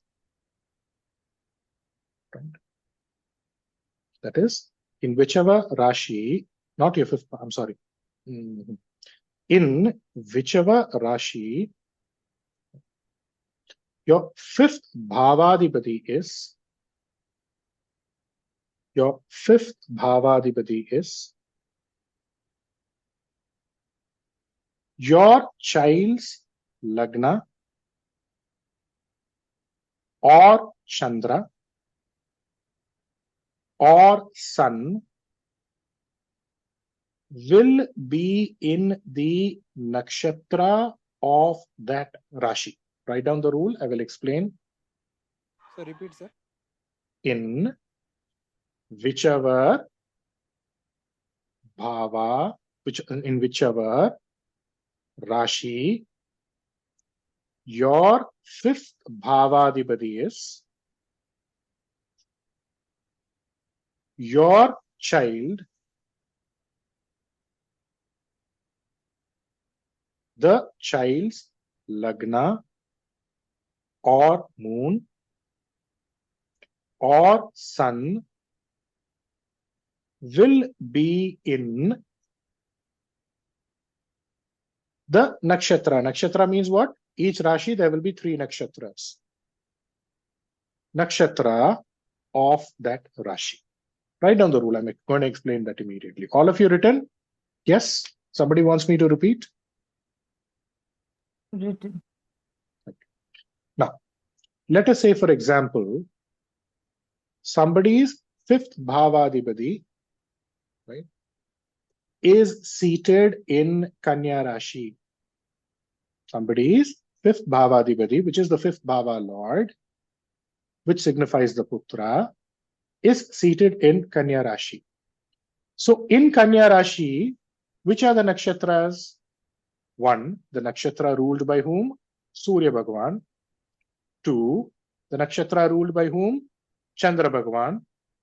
3, the nakshatra ruled by whom? Mangala Bhagavan. Right?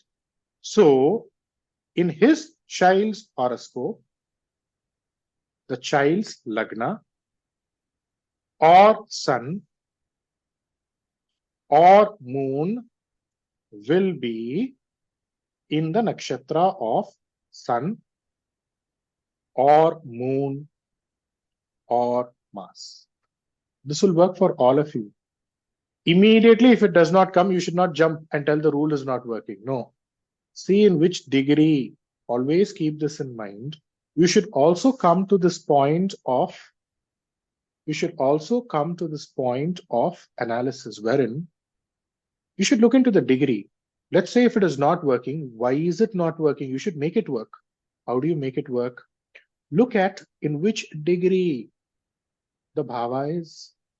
Maybe it is in 25 degree. So immediately you should have the knack, or you should have the intelligence or foresight or whatever is called, in order to look at, okay, what if it is the next Rashi? This much you should have, and not jump to this conclusion. No. Now, all of you can tell me. All of you can tell me one by one. Sir, shall I tell you? Sir, sir, can Hello. I tell you? Hello. Yes, ma'am. Yes, you can go ahead, ma'am. Sir, my son is in Mesha Rasi, sir, in Ucham, and my daughter is born in Aries. No, Daughter Mesha is Rashi, born ma'am. in Which yeah, is my your son. fifth bhava? Which is your fifth bhava? Fifth Bhava is Leo, sir, Leo, and son is in Ucham in Mesha Bhava. Okay. And my daughter is born with Chitra Nakshatra, sir, Lagna. How is it? How is it? Moon is in Mesha. Good. One by one you can share. Good. You can check that. PX 1057. My fifth lord is in Simha Rashi. Look at the beauty here. The degree of the planet Shani Bhagwan, Simha Rashi, is 15 degree. So it's Shukra Bhagwan Nakshatra. My Rashi, it's Lagna itself is Simha. Lagna point itself 15 degree something minute. Venus Shukra Bhagwan Nakshatra. So it's feeling exactly the way you said. How is it? Wonderfully, wonderful. Thank you for sharing. Anybody else wants to share? All of you understood the logic? All of you understood the logic? If anybody did not understand the logic, please ask me the logic once again. I will explain that to you.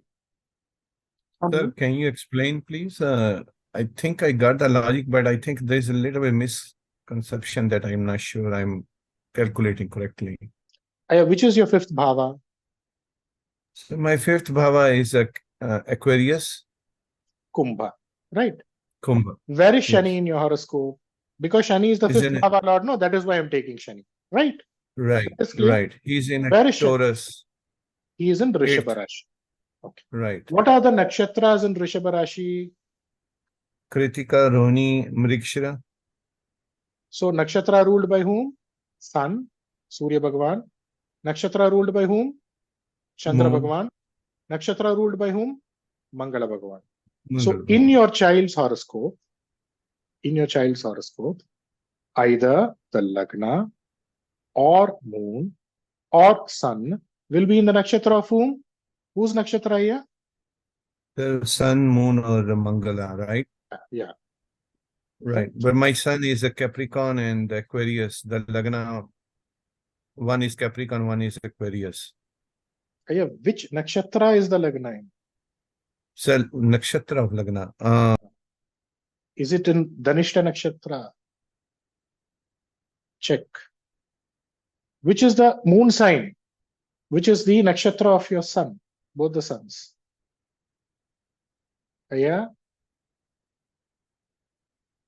Is it the nakshatra of sun, moon, or Mangala? Check.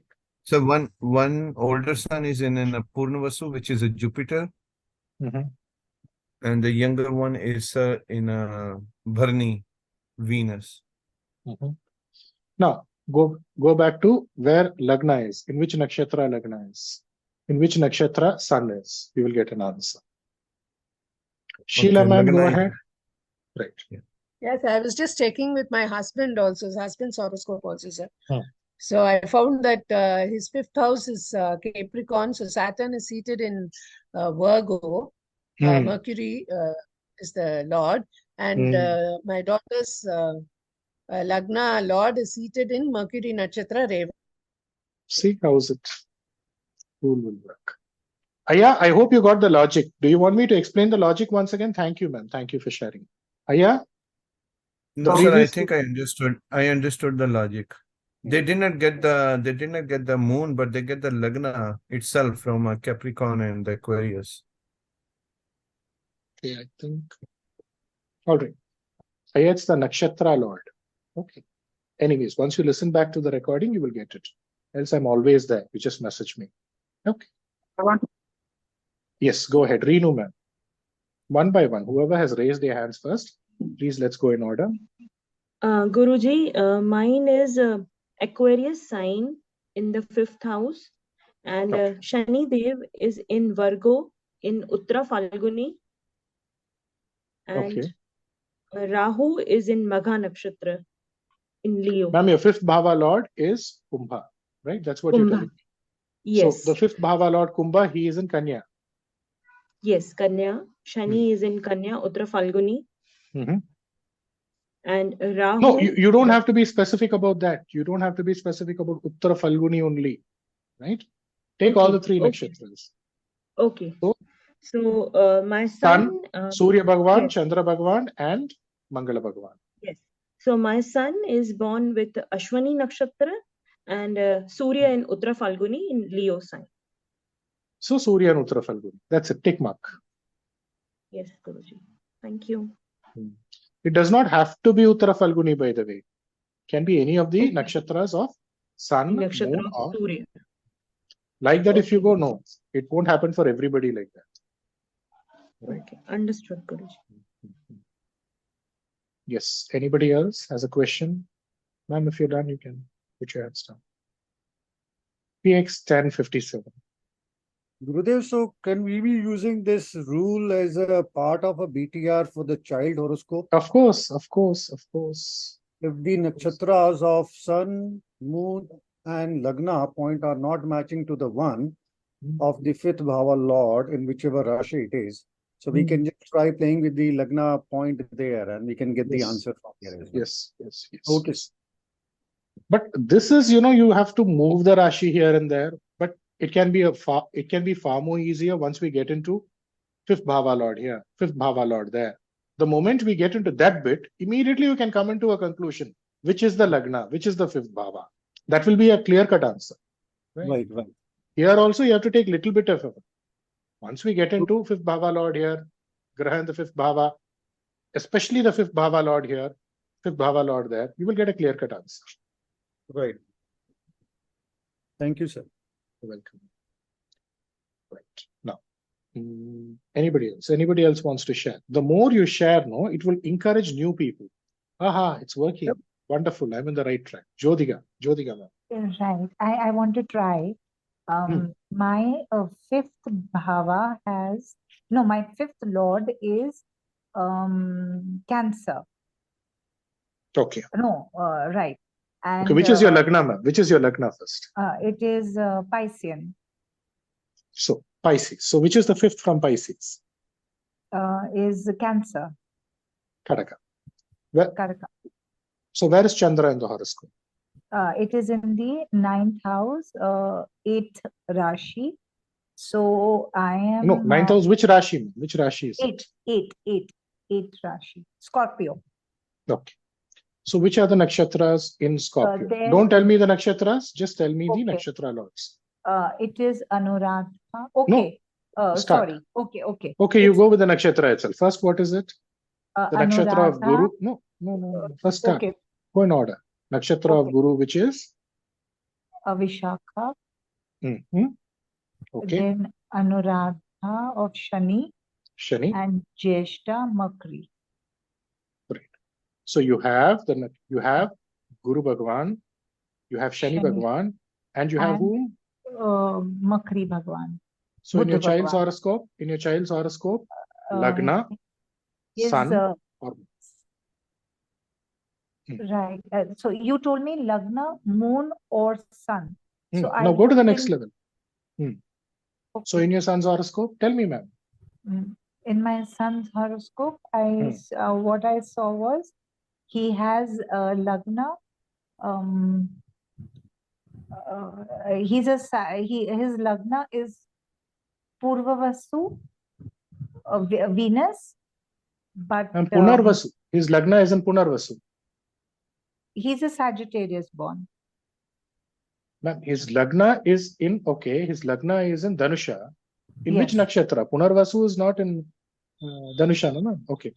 Where is his Lagna? Is it in Moola? Where is it? Okay. Which nakshatra is it? Which nakshatra is it? Is it in Moola nakshatra? Is it in Purada nakshatra or Purvashada nakshatra? Purvashada. Okay. Next, go to Sun. Next, go to Moon. Sun, I saw was Purnavasu, Jupiter. So that is run, no ma'am. We have the answer, no ma'am. Right. That is what I said. So I think it matches. Not think, ma'am, it matches. Okay. It matches. Yes. Right. Thank you. Right. Thank you. If it does not match, you have to move it to match. That's the whole point. Right. Yes, sir. Thank you. Hello. Yes, PAX 1028. PAX Sir, 10. I check this rule and it works in my chart as well. Example, go ahead. I am a Makara ascendant with Shukra, who is the fifth lord, is in Kataka. So Kataka has Guru, Shani, and Buddha nakshatras. The first kid is born in Anuradha nakshatra, and Lagna is Jyeshta as well. So and the second kid is born in with Lagna as Purva, which is in Meena Rashi. How is it? How are the rules? Perfect, sir. Absolutely. Right. Wonderful. Thank you. Thank you. PX 1019.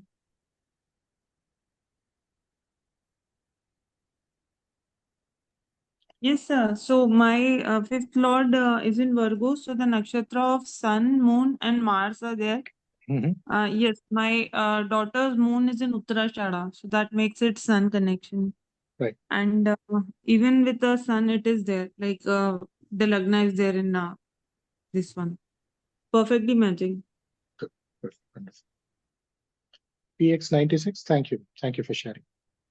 PX 1028. If you're done, put your hands down. Put your hands down. PX 96. Yes, sir, thank you. In my case, my fifth lord is in Gemini, Mithun Rashi. Okay, and so I have two daughters. For one, it is matching. I'm just sharing the other one, which is not making sense for me. So for the Lagna of my daughter is in Taurus, Rohini Nakshatra. Okay. Then the moon sign is Kritika Nakshatra. Moon is at 29 degree, Kritika Nakshatra in Aries. Okay, so that is not falling. Then Sun is in Uttar Bhadrapada in Meena Rashi. So I think so Sun, Moon, Lagna is not falling into one of the nakshatra lords of Gemini. So Mars, Mars, Rahu, Jupiter. Little bit of time and effort, you check the degree, you will get the answer. Right. Okay. It'll match for both of them. It has to come for both of them. Yeah, I suspect that Moon, Moon could have. Yes. Okay. I'll think about it. Thank you. Yes, sir, yes. But you've understood the rule, hopefully. Yes. Yes, rule, the way I understand, sir, is basically where my fifth lord is placed. I need to find out the planetary ruler of all the nakshatras in that sign. And then I have to check that for the child's either ascendant, moon, or sun will be one of the nakshatra of my fifth lord sign. Right. I think I got it. Thank you. Right. And if it's not coming, look at the degree. Which degree is the fifth bhava? The side or that side? Just check properly. Okay, sir. Right.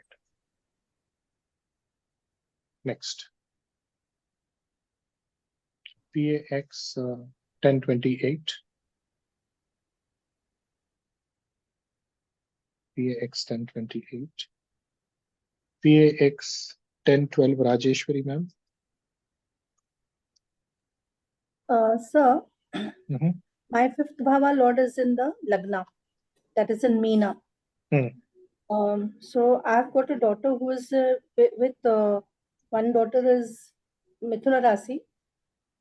The other daughter Mithuna is Rashi, okay, ma'am. Nakshatra, ma'am. Nakshatra is Ardra. One is Aradra, and the other is Vishagam. Vishagam, correct. For Ardra, you need to go back to Sun. You need to check where her Lagna is. Lagna is in Dhanus. Lagna is in Dhanusha. Which nakshatra, ma'am? That I haven't got. I'll check it, sir. Check. Which nakshatra? Dhanusha. Sun, you have to check. All right.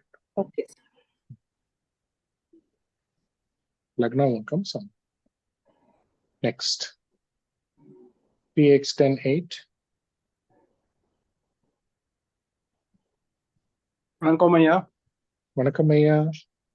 So this rule can also be applied. For example, okay, my son just got married. So when he has children, if I see his fifth bhava lord in which nakshatra it is placed, so can I kind of predict that? Not kind of, you can predict. You can predict. Okay, so going forward also it works. Yes, of course. Child's fifth bhava lord, where it is, that will indicate the child's child. Okay, thank you. Now, let's move on to the next. When the fifth from Shukra Bhagwan attains strength, when the fifth from Shukra Bhagwan attains strength, the native will have interest in pursuing arts and will also find victory in the field of arts. When the fifth from Shukra is attaining strength, Bala, the native will have interest, fondness, inclination, involvement towards artistic pursuits, and will find victory pertaining to the same. That's all. So anybody, any of your friends who are in the cine field, director, actor, performing actress, whoever, you just need to check what. Or for that matter, if somebody wants to pursue something pertaining to media, especially cinema, immediately what you need to do, fifth from Shukra. If he attains strength, good. You will succeed in media. Right? You will have inclination towards media. See, there will be one group of people who will pursue media, who will pursue cinema. There will be another group of people who like to watch movies after movies. We call them movie buffs, right? These two categories of people will be there. So let's construct a horoscope. Let me just connect the iPad. Let's construct a horoscope. All of you, while I'm sharing the screen, please construct a horoscope for people in the northern part of India. For people in the southern part of India, you just stick on with the standard South Indian chart. For new people who are from the northern part of India, the North Indian horoscope would be shared for your convenience. So please construct a horoscope. See here, we are not going to consider the Lagna, but I'm just going to share the Lagna because they are two prominent personalities. But otherwise, we are just talking about fifth from Shukra. So here, Lagna is not important, right? We are not looking at the Lagna here anyways. So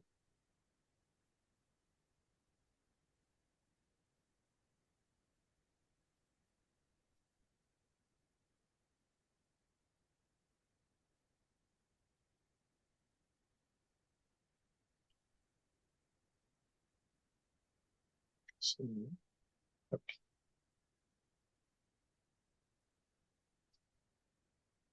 So what you're going to do is an example horoscope. Here. Put for people in the southern part of India, put Mars or Mangala Bhagavan in Makara Rashi, Shukra Bhagavan in Dhanusha Rashi. Now I cannot do this for people in the northern part of India. So let's go with the Lagna itself. Fifth, right? Shukra in Dhanusha Rashi, Mars, Mangala Bhagavan in Makara Rashi. Right? So what is the rule that we discussed? When the fifth from Shukra is attaining strength, one can pursue media, one will be inclined towards cinema, right? And one will find success in the field. So in this horoscope, who's the fifth bhava from who's the fifth bhava from Shukra? No, I want the new students to answer. Who is the fifth from Shukra? Aries. Bye. Who's the fifth? All of you, please mute. People who are not, everything in the house is coming here. All the sounds. Okay. So the fifth Bhava Lord from Shukra is Aries. Aries, ruled by Mars. How is Mars in the horoscope? Is he strong? Is he weak? He's weak, no? Am I correct? It's exalted. Exalted. Exalted, but in The new ma'am, from Shukra. Here Shukra becomes the Lagna. Okay. He's strong. He's not Then weak. he's I'm very just strong. doing it to test Then all of he's- you. Yes, then he's strong. Yeah, the new student. Are you clear, ma'am? Yes. So he is in an exalted position. So how will this person be? Will he be successful in media or not? Will he be Yes. successful in the cine field or not? What you can write is in the middle of the horoscope, you can write the name of the person. Who's this person? He's the superstar, Rajinikanth. This is Rajinikanth's horoscope, right? Fifth from Shukra, Mangala. Mangala is getting into an exalted position. So how will he be? Immediately we can give him a yes. Can we go to another horoscope with this example? All of you? Yes. Okay. Now, first I will start with the South Indian horoscope, right? Put Shukra in Meena Rashi. Put Shukra in Meena Rashi. I'll come to the North Indian horoscope. Put Chandra Bhagwan in Simha Rashi and put Guru Bhagwan in Dhanusha Rashi. Okay. Now, all of you, if there is even a little bit of disturbance when you're hearing the recording should be like something wonderful to listen to, something soothing to the ear, and at the same time, they should be able to get points. All background noise should not come. Now, for the convenience of people in the northern part of India, let's put the Lagna, which is the actual Lagna of the person, is Mithuna Lagna. I'll do the numbering also for people, the northern part of India who don't understand the South Indian horoscope.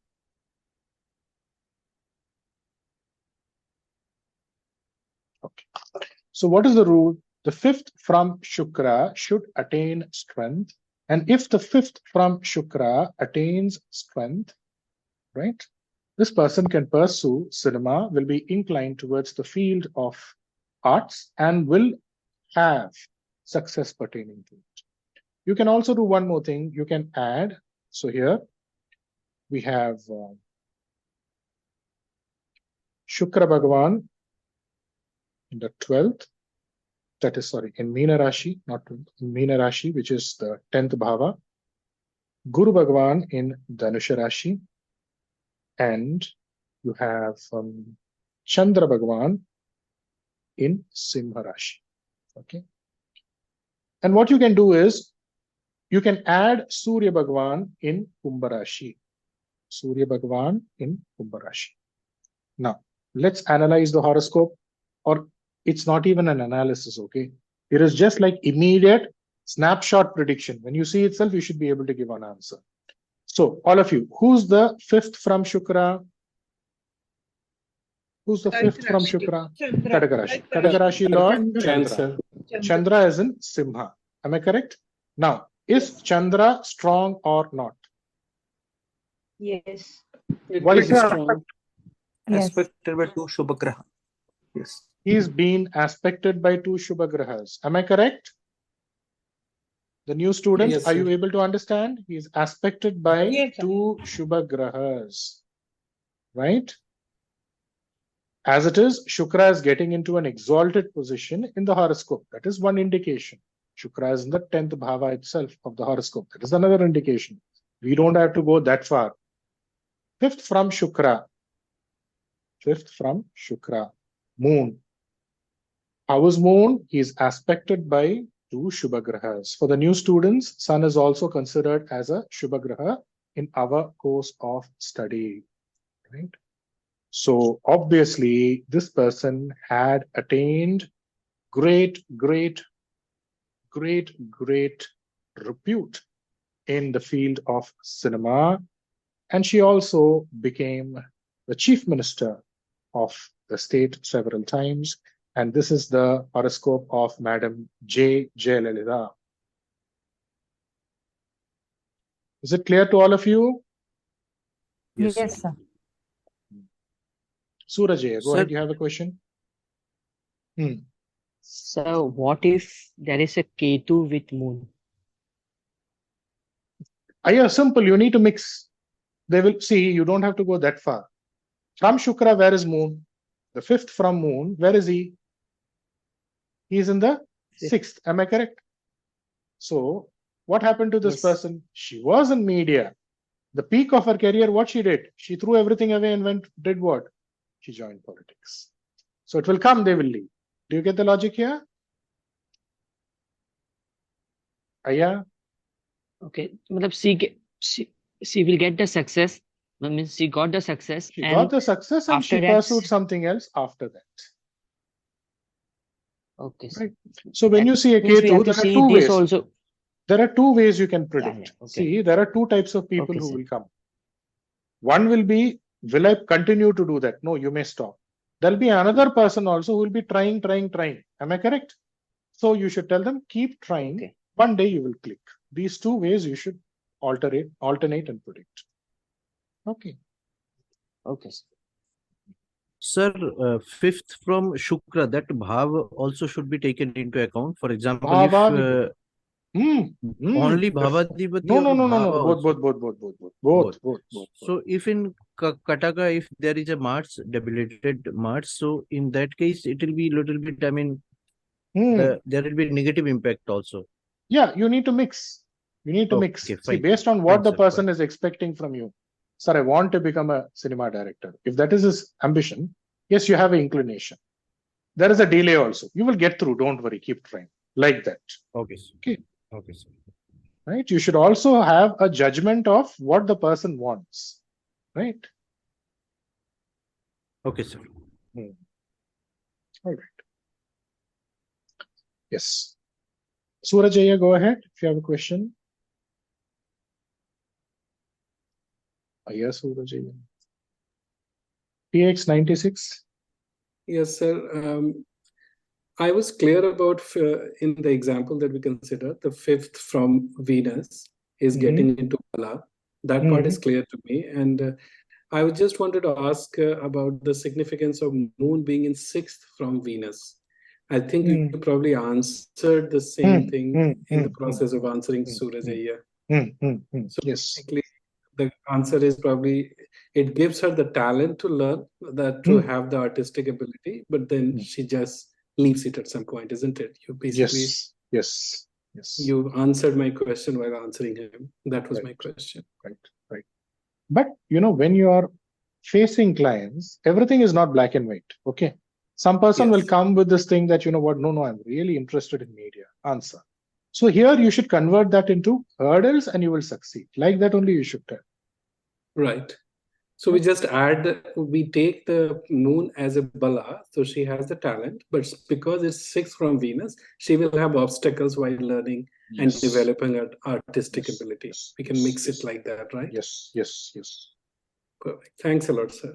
Right.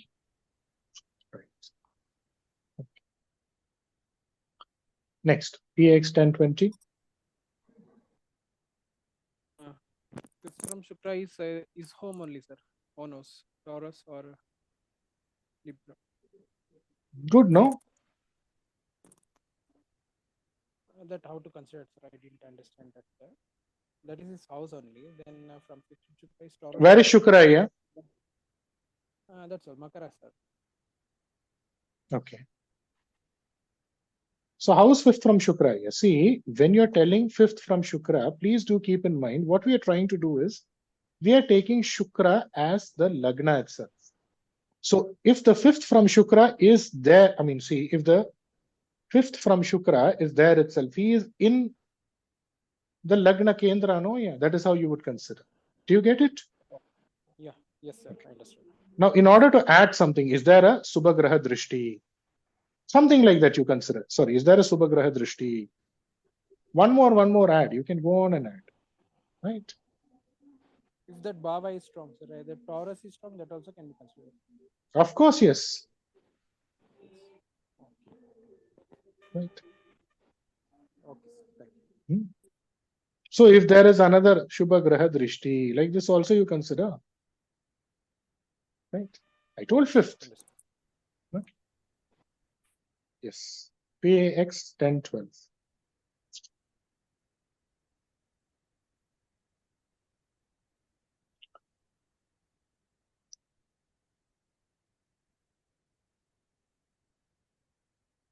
PX 1012. Sir, Venus is in Mithuna. The fifth bhava becomes Tula. Right. Venus is in And Mithuna Rashi. Okay. Venus is in Mithuna. Fifth bhava is the fifth bhava is Tula. Okay. And that is against Venus's own house. Right. Good. That is aspected by Jupiter. Where is Jupiter? Who is from Lagna. Jupiter is in the Lagna. Lagna in Kumbha. Ma'am. Okay. Kumbha Lagna. Good, no, ma'am. Kumbha Lagna. Good. Right. It's a right. Yes, it is good, no, ma'am. It's good. Yes. Yes. Right. And the Venus is along with Sun. Very good. You will do In very well Mithuna. in media. You will do very well in media. Right.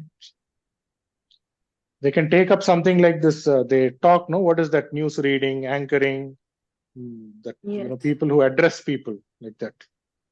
What is that called? That is called something. I don't know. I don't give the name. They will call out, no, these guests and all that. This guest is going to come. That guest is going to come. Anchor. Yeah, like, anchor. So, like that. Right. Okay. Okay. PX 1057. Guruji, one thing. This is clear. Now, treating Venus as a Lagna, can we be treating the respective Bhava lords, treating Venus as Lagna? So Lagna becomes the Pisces in this particular example. So can we, interpreting it this way, that it's been aspected by Lagna Lord from the 10th house and the 6th Lord from the 12th house? No, you don't have to complicate. You don't have to complicate that much. Astrology should be simplified, bit by bit, piece by piece. This becomes a Lagna.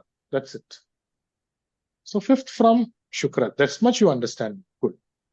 Guru is aspecting the Lagna, but Guru, see, okay, what happened to Guru for her? That is a different story. All that we will cover when we discuss horoscopes in detail in the advanced class. Guru becomes the Bhadagadipati for her. Guru is in his own sign. All that is there. So many things are there. Guru is getting into what? The fourth Bhava, the seventh, the 10th Bhava Lord in the seventh. The seventh and the seventh. Getting into what? Kendradhipatyam. Remember we discussed all that?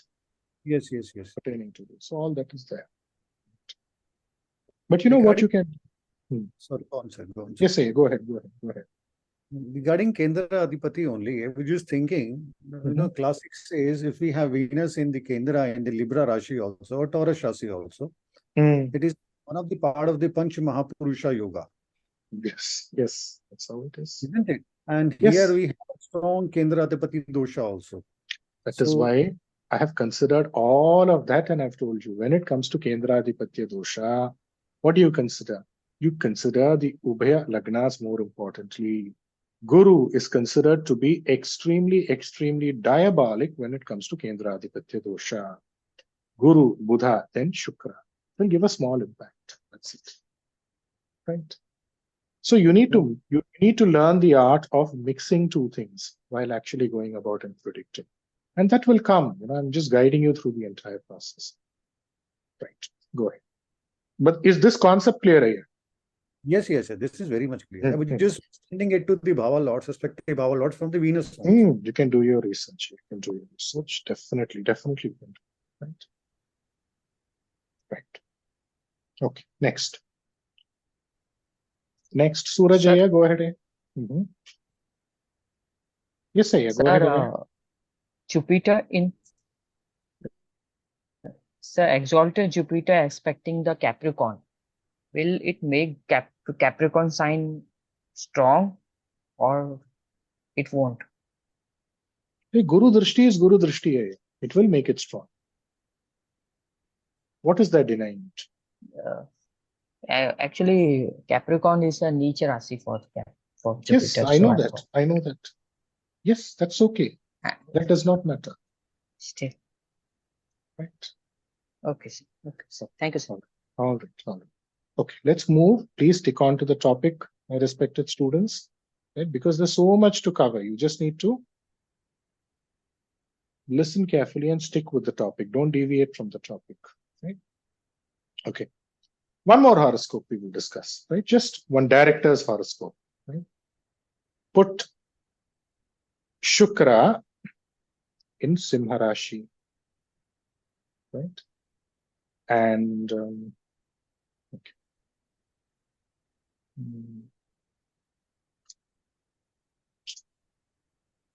And put Guru Bhagwan in Mesha Rashi. So for people in the northern part of India, the Lagna itself is Simha Lagna. And you can also put Sun here. This is again a real horoscope. So Shukra, Surya, and Jupiter. So fifth from Shukra. Who's fifth from Shukra? Guru Bhagwan. How is the fifth from Shukra, Guru Bhagwan? How is he? Is he strong? Is he strong? All of you? Yes or no? Yes, he is strong. Yes, sir. Yes, he is in the. Where is he? Why is he strong? Fifth house, sir. Dhanusha sign. Own house. Own house, fifth house. Own house, fifth house. Ma'am, fifth Own from Rashi. Shukra. No. Shukra, okay, isn't Simha. Which is the fifth from Shukra? Sagittarius. Sagittarius. Guru is in Mesha. Yes. He is aspecting Shukra. And where is he from Shukra? Ninth. Right. And we also have Sun, Shubha Graha, in his own sign. So he is a director, a famous director in the movie industry. Right. So like this, you can actually go about and come up with something to do with suggesting people on something to do with the cinema industry, not just cinema. You see, here you should understand, when the fifth from Shukra is getting into a strengthening position, it does not necessarily always mean everybody will land up in the cinema industry. But all those who have an artistic approach towards their work itself, which you all should have, right? Remember I told you before why you should have that? I want to do it artistically. I want to do it in an order. I want to do it correctly. Yeah, this will be the quality there, right? So all of you keep writing the points. That is very, very important, right? Because the more the points, the more you will be able to come up with predictions. Surajaya, go ahead. Surajaya. No, sir. Thank you, sir. PX 1057, go ahead. In this example, I got confused because in the North Indian chart, you put the Jupiter in Sagi. And the South Indian. I'm sorry. Thank you for correcting. Confused. Yeah. That's exactly what even I was mentioning. Yeah, sorry. Sir, just I wanted to ask you something else. I mean, that Rajinikanth Kundli that you have shared. Right. In that, actually, the fifth from Venus, which is Mesh Rashi, and the Mesh Rashi Lord is in 10th Ucha, and Mangal is also aspecting its own house. So Mangal is naturally malefic planet. So that will cause any harm, or that will not cause any harm? Once a while, he will leave everything and go, no? He leaves everything and he goes somewhere. Okay. He says every time it's his last movie, he will go somewhere. Okay. But that means how is the Graha? He is getting strength. Okay, fine, sir, fine. So, say similar will be the case when it is Saturn, right? Okay, Yes. sir. Okay, fine. Thank you. And he didn't have an easy way. Do you think he came so easily? No, He's not there just might be, some difficulties. Of no, course, he he's had lot of difficulties to come to the stage. Extreme amount of difficulties, not normal difficulties. He's been through a lot of humiliations. That's the reason he always gets into the self-depreciating humor. No? He keeps depreciating himself. That's also because of the Sarpa grahas in his horoscope. The more he depreciates himself, the more he comes up. That's the way it is. Sir, The what more he is says, Sattva? Rahu Ketu, Rahu. No. What did you just mention? This is because that is why he keeps on depreciating itself. This Yeah, Rahu Ketu is opposite, no? What you don't want, I've already told, no? What you don't want, it will come to you. I don't want this, I don't want that, I'm not this, I'm not that, that will come to you. I don't want fame, I don't want. Sir, the position of Rahu and Ketu you have not shown. Where is Rahu? No, and where is... that is not related to this topic. You just stick. Anyways, Okay, sir. You just type Rajnikant horoscope, you will get. Okay, sir. Okay, fine. Okay, all right. Next. Manjula Mishra, ma'am, go ahead.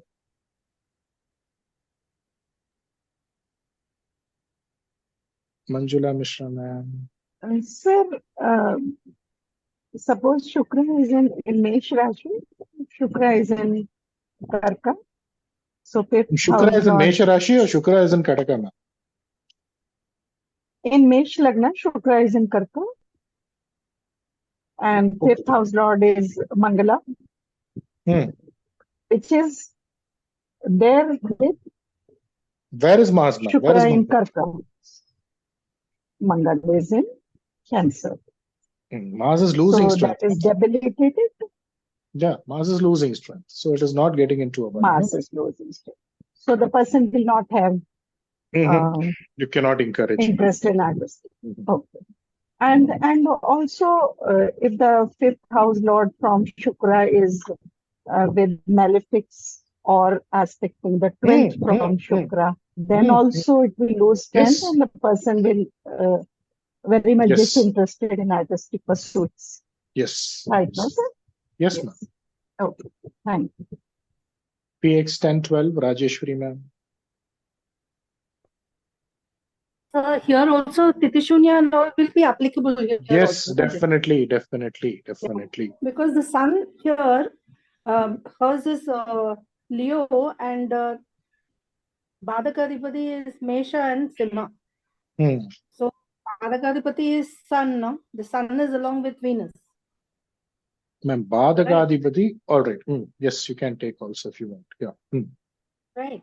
Yes, ma'am. So I had one doubt from the Titishunya thing also.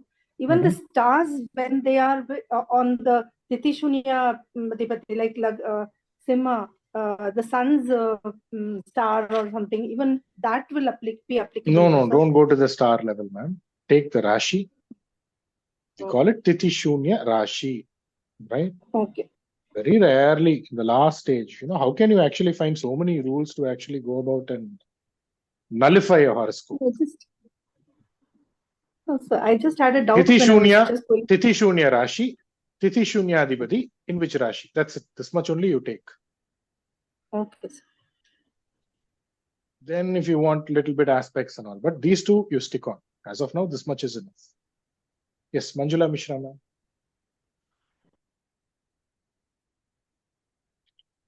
Surajaya.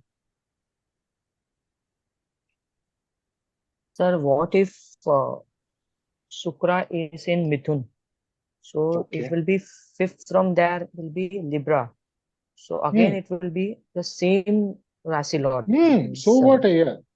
Fifth from Shukra. Shukra is in Mithuna Rashi. He is in Lagna. That is the way you tell. Shukra is the Lagna himself. So he is okay. Now you see if there are any Shubha Grahas aspecting, any Ashubha Grahas aspecting, right?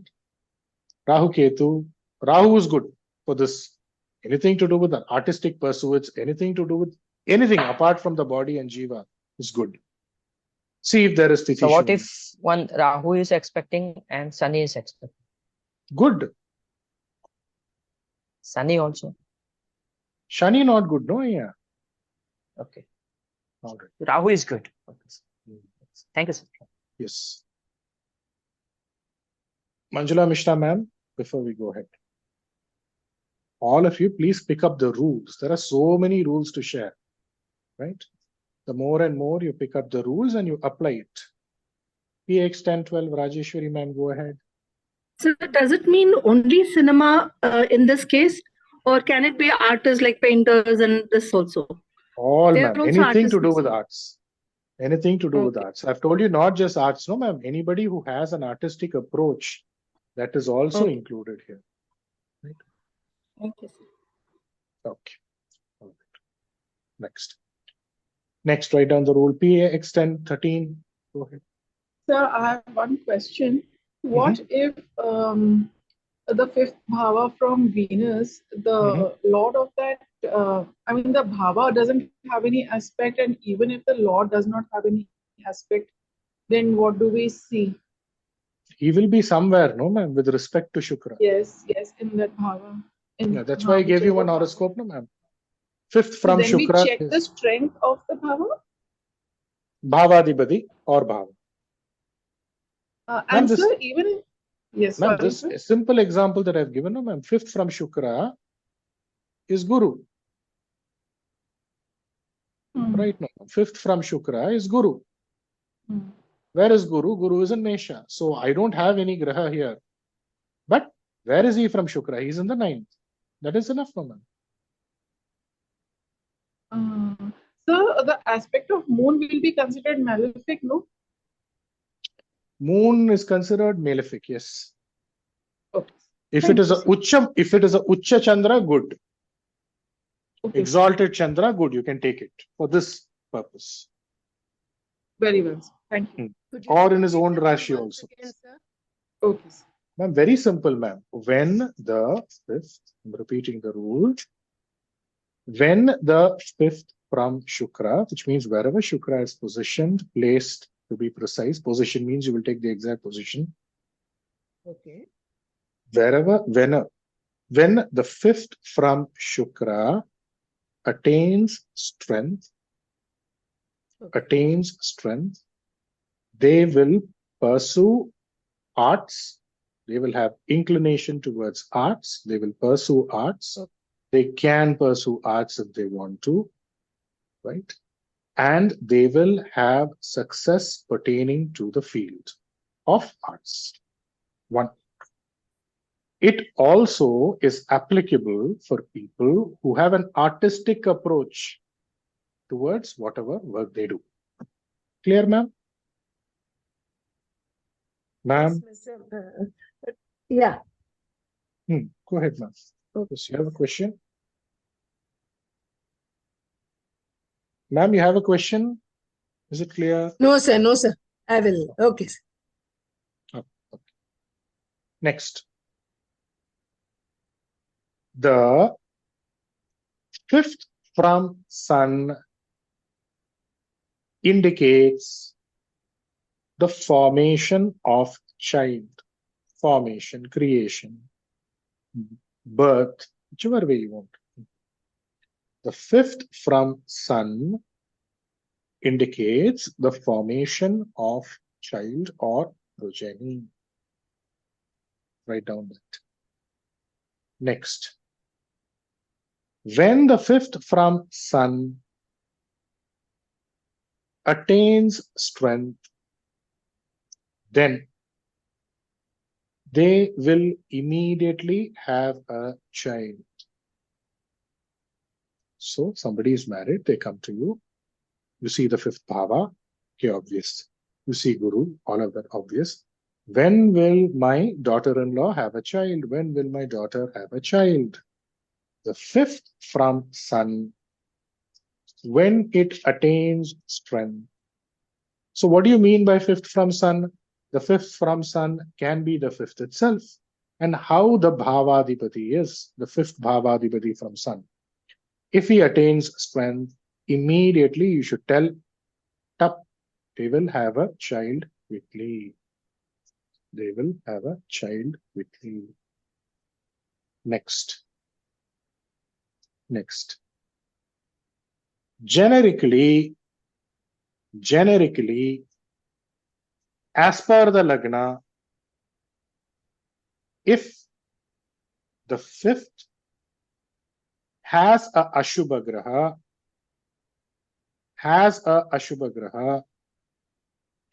or if the fifth is associated with the Ashubha Graha, they will have concerns pertaining to the child. Here, who are the Ashubha Grahas? Here you should take Rahu, because we are talking about a Jiva here. So here you can take Shani, you can take Mars, Mangala, you can take Rahu, you can take Ketu, right? You can also take Chandra. Let me give you a simple way to actually go about and understand this rule.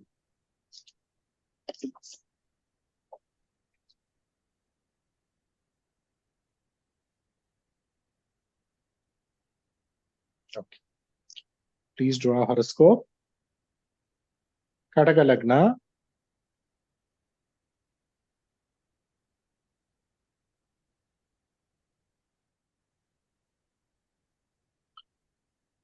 Put Rahu Bhagwan in Kataka Rashi. Ketu obviously opposite to Rahu. So where would Ketu be? Ketu would be in Makara Rashi. And put Shanishwaran in the third Bhava in Kanya Rashi. Okay. So here, how is the fifth from Lagna? The fifth Bhava from Lagna, the fifth Bhava from Lagna. Who is he aspected by? He is aspected by Shani.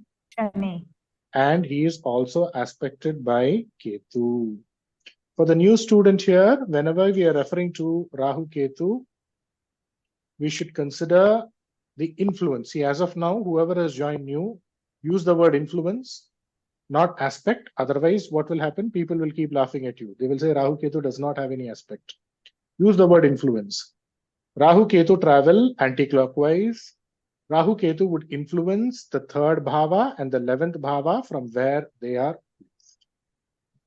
So here you have the fifth Bhava, right? And you see the fifth Bhava under the influence or grip of Shanishwaran. And you also have the influence of Ketu Bhagwan. So obviously we are referring to what? We are referring to problems or concerns pertaining to the child. Is it clear, all of you? Yes? Yes. Yes, sir. Yes, sir. Simple. This is as per Lagna. Immediately you should say. When? Yes, go ahead. Jyotika, ma'am. Yeah, I was just saying that fifth Bhava, Saturn in the north chart, Saturn is aspecting the fifth Bhava and Rahu is influencing the fifth Bhava. Right. Because of the trine. So that's also okay to say? Ma'am, in this horoscope or you have an example horoscope, ma'am? No, this horoscope, what we are seeing from what you've drawn. Okay. Rahu is also looking at the fifth Bhava. Ma'am, As Rahu you has... said, Ketu. Yeah. Rahu Ketu. Influencing the fifth Bhava. Rahu is also influencing the fifth Bhava, is what I'm asking you. Ma'am, how is Rahu influencing the fifth Bhava, ma'am? Trine, fifth. No, ma'am. We are just talking about third and 11.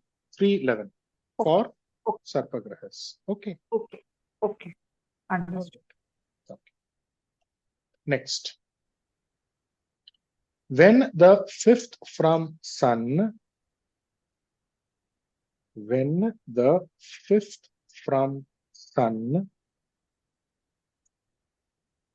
attains strength, or if it is obviously aspected by Shubha Grahas, right?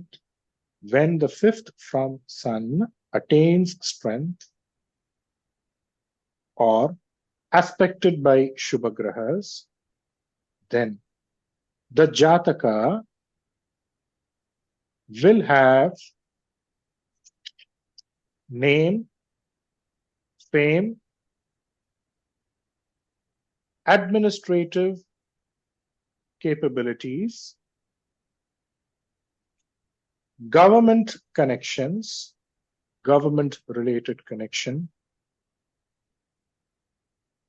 will plan properly. So all the qualities that we discussed about the fifth bhava from a positive standpoint of view, what it is: name, fame, administrative capabilities, planning, spirituality also you include, government related connections, politics related connections, all of this, planning, all of this will come. Right? So immediately when you get a horoscope, immediately you should say, where is sun in this horoscope? Okay. From where sun is in the horoscope, how is the fifth bhava? Right? Because sun will give you an answer many a times. It may seem like a very, very good answer, or it may seem like a very, very bad answer. Don't go with that always. Because if astrology was so easy, everybody would have become astrologer. Right? So there would be time when you feel that sun is superficially not very strong. Immediately see the fifth from sun. It does not mean just because the sun is superficially not strong, it does not mean it's not going to create an impact at all. It is going to create an impact. But as he moves on, will he be attaining fame? Will he be attaining name? Will he be able to administer? Will he be able to plan? Will he be able to execute? Will he be a spiritual person? Fifth from sun, attaining bala, then all this will come. That is there. PX 1040, go ahead. Sir, even sun is a Badkesh or Tithi Shunya, it does not matter? No, it does not matter. Does not matter. Tithi Shunya, Badaga, with respect to Lagna, what it has to do, it will do. Here we are just considering fifth from sun. Will he come up in life? Will he attain fame? Will he get name? All of that. Do you get it? Yes, sir. Is it clear? Yes, sir. That impact is there. This is also there. Both you need to understand. Sun getting into a shunya. So what? Later stages in his life, what type of health problems he has. Like that you should go. Okay, sun getting into a shunya. From the lagna, where is he getting into a shunya? Okay, he will have a problem pertaining to that. Now, name, fame, spirituality, religion, all of that. Is it there in this person? Fifth from sun, strong, good. That's so immediately when you get a horoscope, you should see like that. Then you will be able to go about and connect the dots, see things which other people don't see, see things which you see as a good astrologer. Okay. Next. Next point. For a Jataka, as per the Lagna, if the fifth bhava attains strength, if the fifth bhava attains strength, in that family, there will be two members. In that family, there will be two members who have the same Rashi or the same Lagna or would have been born on the same month. See, month means you take English month also. And the solar or the lunisolar month that you follow. So, what is the rule? In a Jataka's horoscope, if as per the Lagna, the fifth bhava is attaining strength, fifth bhava aspected by Guru, fifth bhava adhipati getting into a exalted position, fifth bhava strong basically. In that family, there will be two people who have the same Rashi, who have the same Lagna, or would have been born in the same month. I'll give you an example. A lady, her elder daughter, Simha Lagna, her elder daughter, has Simha Lagna. Guru is in Mesha Rashi for that elder daughter. So Guru is in Mesha Rashi means Guru would aspect Lagna, right? So strong. Her husband, which is what? Daughter has a Simha Lagna, and Simha Lagna is aspected by Guru, which means the daughter has a strong Lagna. Her husband, that is the daughter, her father, daughter's father. The father has a Vishaga Nakshatra, and her younger sister, that is her second daughter, she has a Punarvasu Nakshatra. Like this, it will be there. So same Nakshatra combination, same month, same Rashi, same Lagna, all of that will come. Same to same, somewhere it will be there, right? Anybody wants to share PX 10, 19? Yes, sir, this is so perfectly matching. Like, my fifth lord is with Jupiter. So my daughter's nakshatra is, she's Makar Rashi. I'm also Makar Rashi. And my son's Lagna is same as mine. We both are Libra ascendant. Perfectly matches. There's a family. In one family, there are six Ashilesha Nakshatra, sixth Ailya Nakshatra. So you will find such miraculous things. Right. PX 10, 13. So in my horoscope also, my fifth bhava is strong, and my brother and my sister both have the same Chandra Rashi. See, that's how it will be. Yes. Anybody else? Okay. Next. When? Oh, sorry. Go ahead. Go ahead. Somebody wants to. Does it apply to twins? Yes. It's obvious, no? Okay. I'm a twin and my brothers are twins. So I can. It applies to twins, but see, as per the Lagna, the fifth is strong, no, ma'am? Ma'am, is the fifth strong? According to me, no. Okay. Then there is something else. Here we are referring to the fifth here. Okay. Right. My brother's fifth is strong, not okay. Right. One person in the family I'm referring to. Right. Okay. For twins, I've given separate rules also that I've discussed in Pearls of Jyotish. Anyways, that's not mentioned. Next. When the fifth from sun is afflicted, then they will have delay in progress. What is delay in progress? To go to that next stage, that next position. Everybody cannot be stagnant in one position, no? So that next stage, next position will be a problem. Manager is not able to become senior manager, right? Associate is not able to become senior associate. What are the other fancy designations all people have? So whatever these designations are, right? Executive is not able to become senior executive. That next stage development will be hindered when the fifth from sun is afflicted. And there will be confusion pertaining to the Kula Devata, Kula Devam. There will be confusion. All of you, I'm telling all this to write down. I just hope you're not listening, right? So are you all writing it down? Yes, sir. Writing it down. Yes, sir. Yes. There will be confusions pertaining to the Kula Devam or Kula Devata. Next, the person will lack administrative skills. The administrative skills will be lacking. You cannot rely on that person and tell him to do something. Okay. Next, when the fifth from sun attains strength,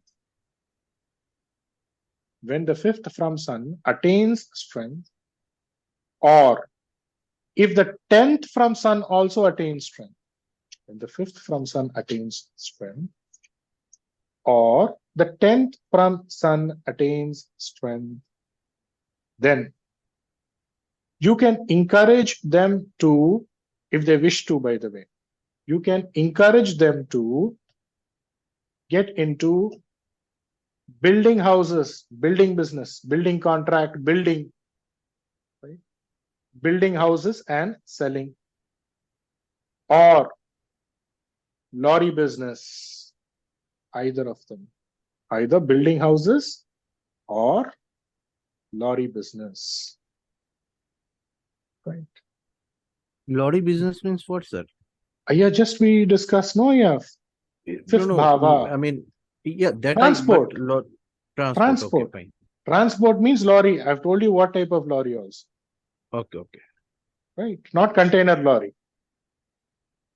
The lorry where you put everything, the load is put, and there is a tarpaulin. You use the tarpaulin to close the things on top, right? Okay.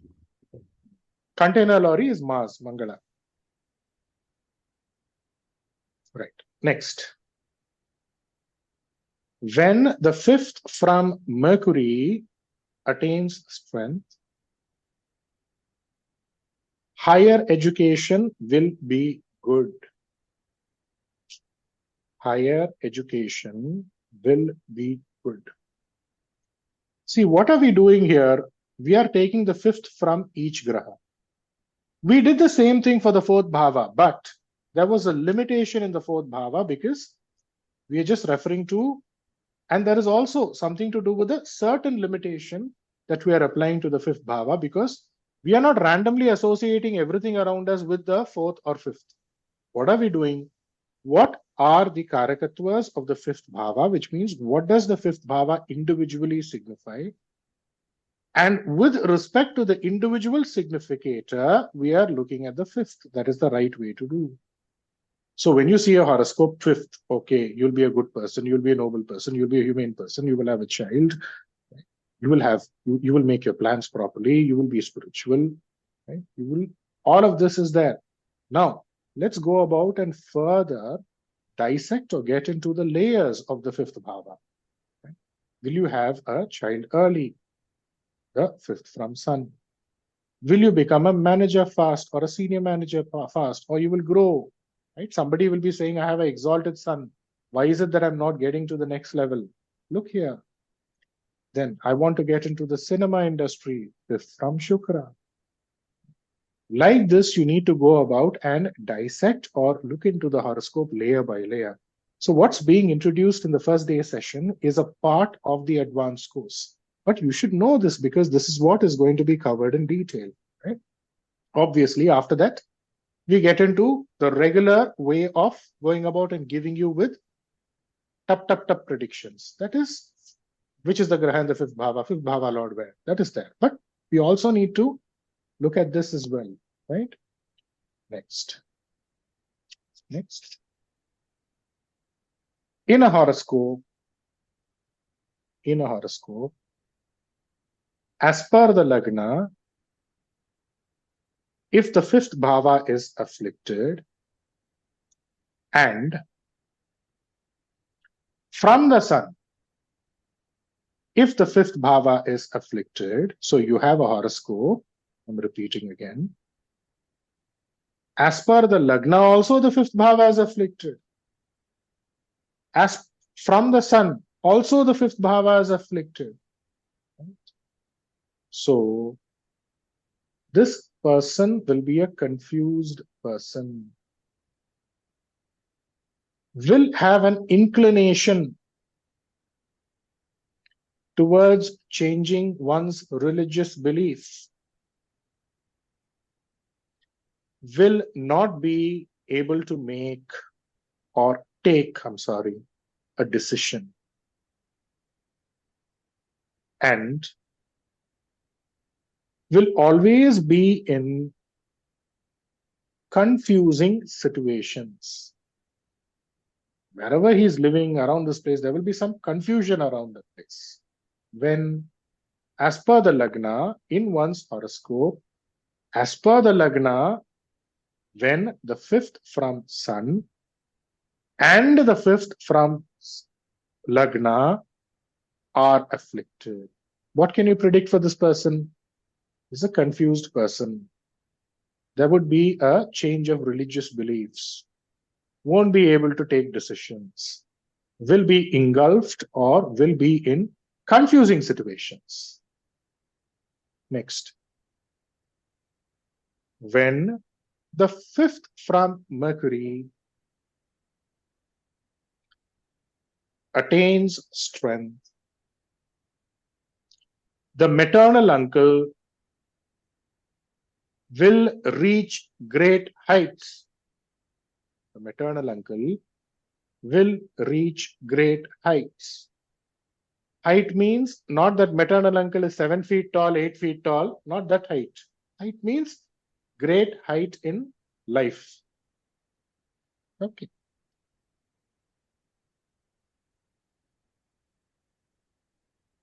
Next. As per the Lagna, when the 5th Bhava Lord and the 9th Bhava Lord, see, just because I'm telling Lord, don't think I'm omitting the 5th or 9th. All inclusive, okay? As per the Lagna, when the 5th Bhava Lord and the 9th Bhava Lord attains strength, then definitely the person will have name and fame. What do you mean by name and fame? See, when you get a horoscope, immediately you check the 5th Bhava and the 9th Bhava. Is it strong? How do I check it strong? Give importance first to the Bhavadhipati. Not that, the Graha in that Bhava is not going to work out. Immediate answer, to the point answer, Bhavadhipati. The Graha and the Bhava, yes, that also contributes, right? Check if the 5th and the 9th Bhava are strong. If the 5th and the 9th Bhava are strong, close your eyes and tell, this person will have name and fame. What do you mean by name and fame? Somewhere in some department or in some profession or in some occupation, he will be in a top level. He will reach one top level in that profession. So immediately you should be able to check these basic things. I get a horoscope. How's the 5th? How's the 9th? How's the Lagna? Lagna is not with respect to this. I'm just telling. But immediately you can check 5th, 9th. How's it? Good. Okay. He will go and get into a good position. He will have name, fame, all of this will be there. And he will reach one level of success in that profession. You should tell that. So, as I told you, the question should not be, sir, is it 5th Bhava or is it 5th Bhavadhipati? Is it the 9th Bhava? Is it the 9th Bhavadhipati? Sir, what if the 5th Bhava, in that Bhavadhipati is strong, Bhava is weak? Which should I take? It just means, just because, let us say, for example, I will give you an example. Let us say Ketu is in the 5th Bhava. And let us say the 5th Bhava Lord is getting into an exaltation. What will you predict? You should predict the person will have hurdles. In spite of the hurdles, he will come up. There will be a slight delay, that's all. This is the way you should navigate with predictions, right? With this, we have come to the end of session 1, part 1. Tomorrow we would be having session 1, part 2. But based on the discussion till now, do you have any questions, all of you? All of you? Any of you have any questions?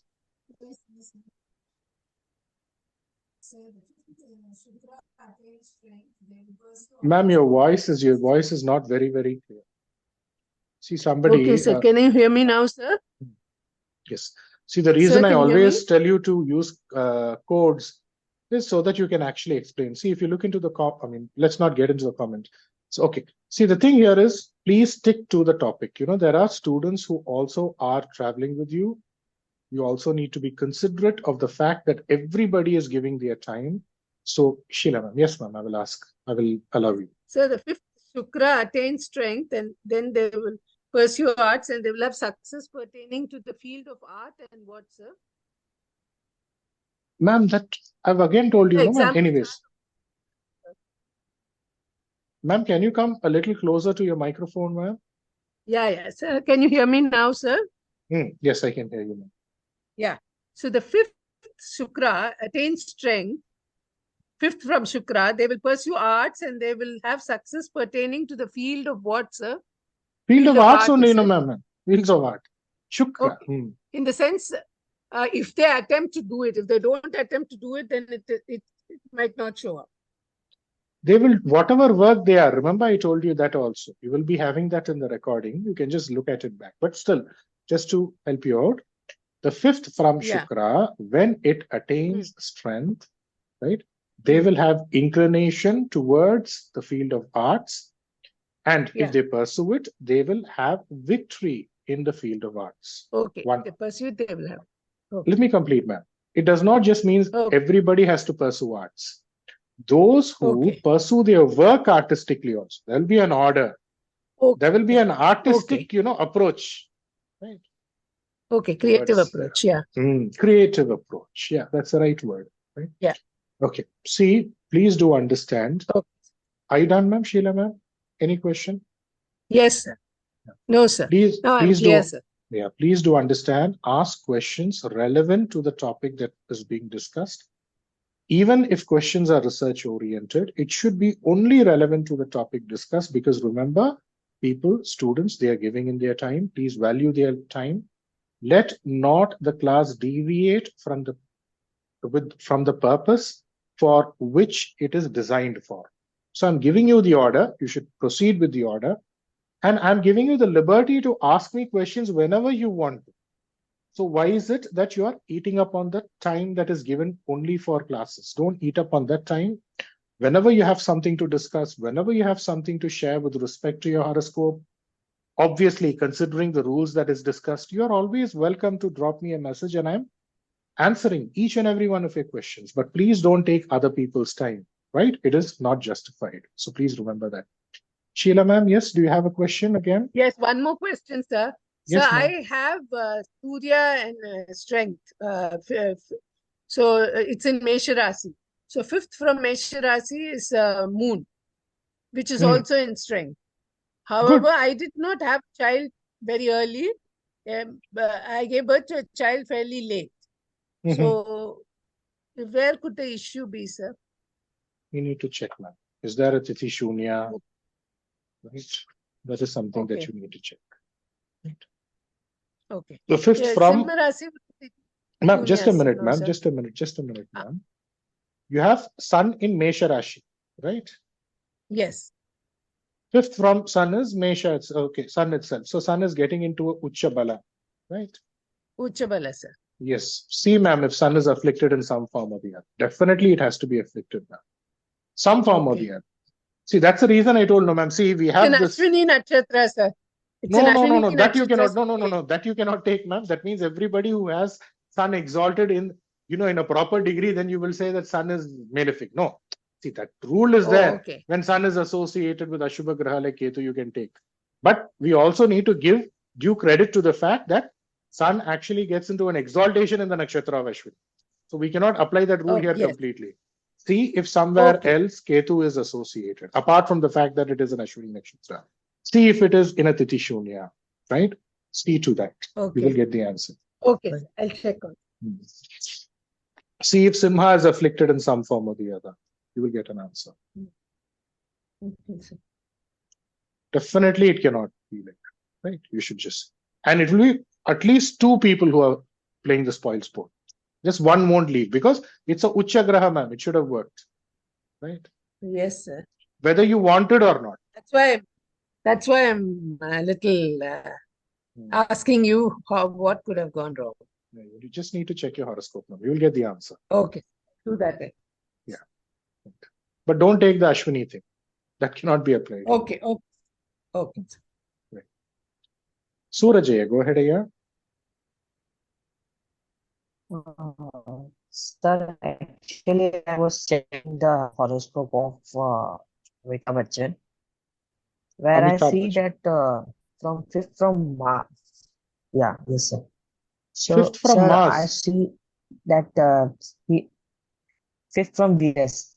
He's having the Capricorn, Right. which is having the aspect.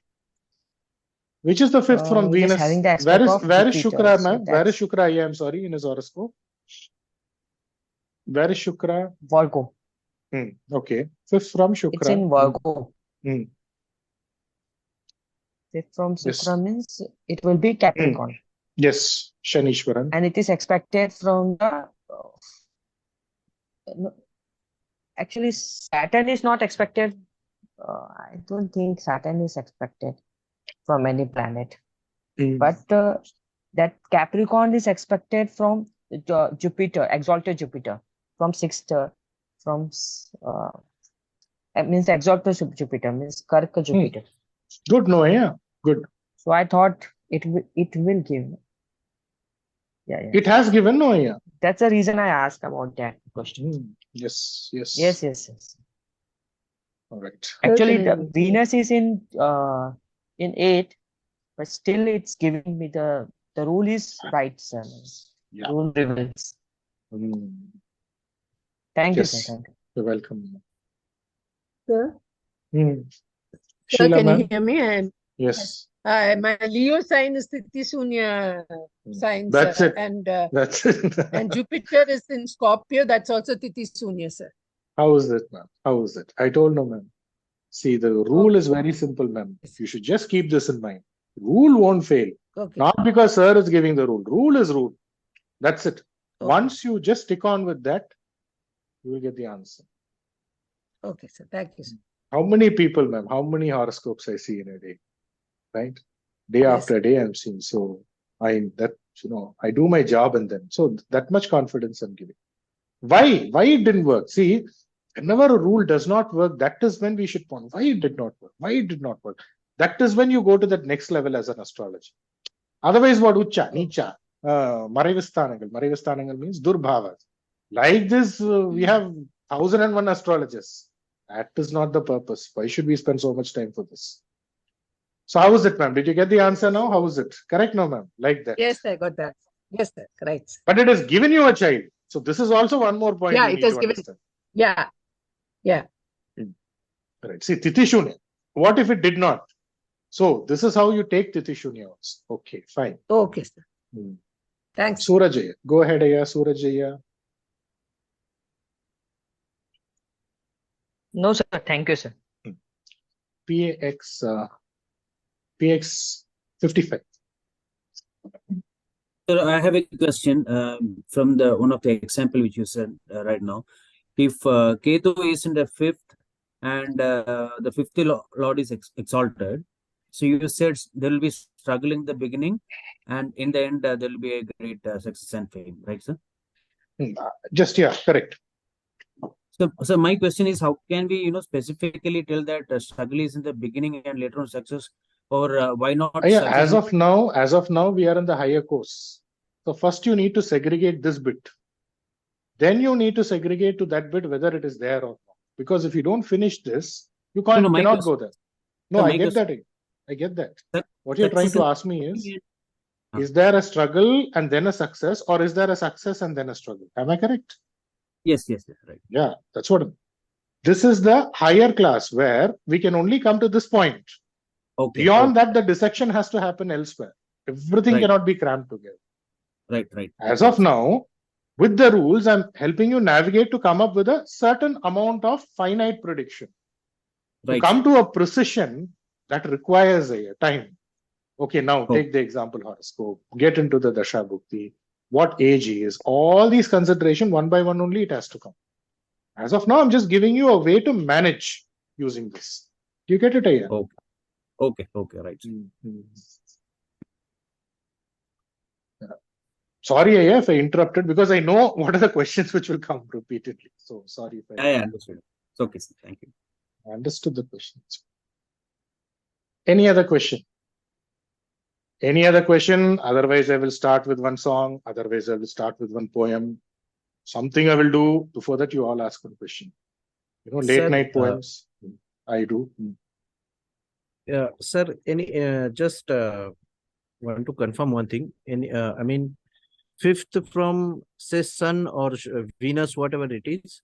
The fifth from fifth from Venus is any I mean Jupiter sign or anything Jupiter sign, and Jupiter is Jupiter now. Jupiter should not be in 6, 8, 12 from Venus, right? Correct. It's no more the Lagna here. Yeah, that I am from means from Venus. It should not be in 6, 8, 12. Right. And sir, is there any difference that in 6th it will create this problem? Nothing like that. Nothing like that. Okay, sir. 6 means some problem. 8 means more problem. This is like no base rule, yeah. Same thing. Okay. 6 means some problem which can come out from. 8 means big problem. 12 means what loss. That's it. Okay. But don't go just by that, because remember we spoke about one horoscope where a person was a leading actress and then she joined politics. So also look at the drishti. Okay, sir. Okay, fine. Right. Manjula ma'am, Manjula Mishra. So this is with reference to fifth from Shukra. Libra ascendant in one chart. Libra ascendant. Shukra is in Taurus, 8th house. So fifth from Shukra is Virgo, Mercury. And Mercury is in 10th house. But with 10th house means where, ma'am? Kumbha, that's what you. Where is it, ma'am? Libra ascendant. Ma'am, we are not going with ascendant at all, ma'am. Where is ascendant here? There is no ascendant. But I'm just for making. Right. Fifth from Shukra is Mercury. Question. Where is Mercury? Mercury is in Cancer.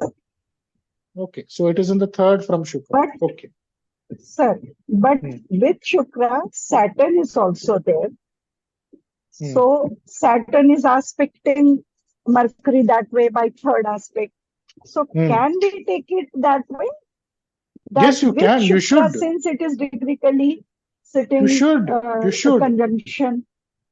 Ma'am, the fifth from Shukra is Mercury, who's in the third, not very good. He is also aspected by Shani, again not very, very good, no, ma'am? Ma'am, do you get the logic Fifth here? from Shukra is Mercury. It is sitting in 10th house. Okay. Cancer. Yes, ma'am. And where is Shani? Shani Bhagwan is in Shani Bhagwan is with Shukra conjunction, degreecal conjunction. Ma'am, that is okay, ma'am. In Taurus. Ma'am, where would Shani aspect, ma'am? Shani would aspect Mercury, no? Shani would aspect Mercury 10th house. Yes. So how will it be, ma'am? Pertaining to arts. Can you encourage them? Yeah, that is what I'm asking. Since no, you cannot, ma'am. You cannot. Okay. Oh. The fifth from Shukra is in the third from Shukra. Third is also hidden, by the way. Right? Okay. And he is also aspected by Shani. Not good. Oh. Based on whatever we have shared till now. Right. Oh. Right. That's about it.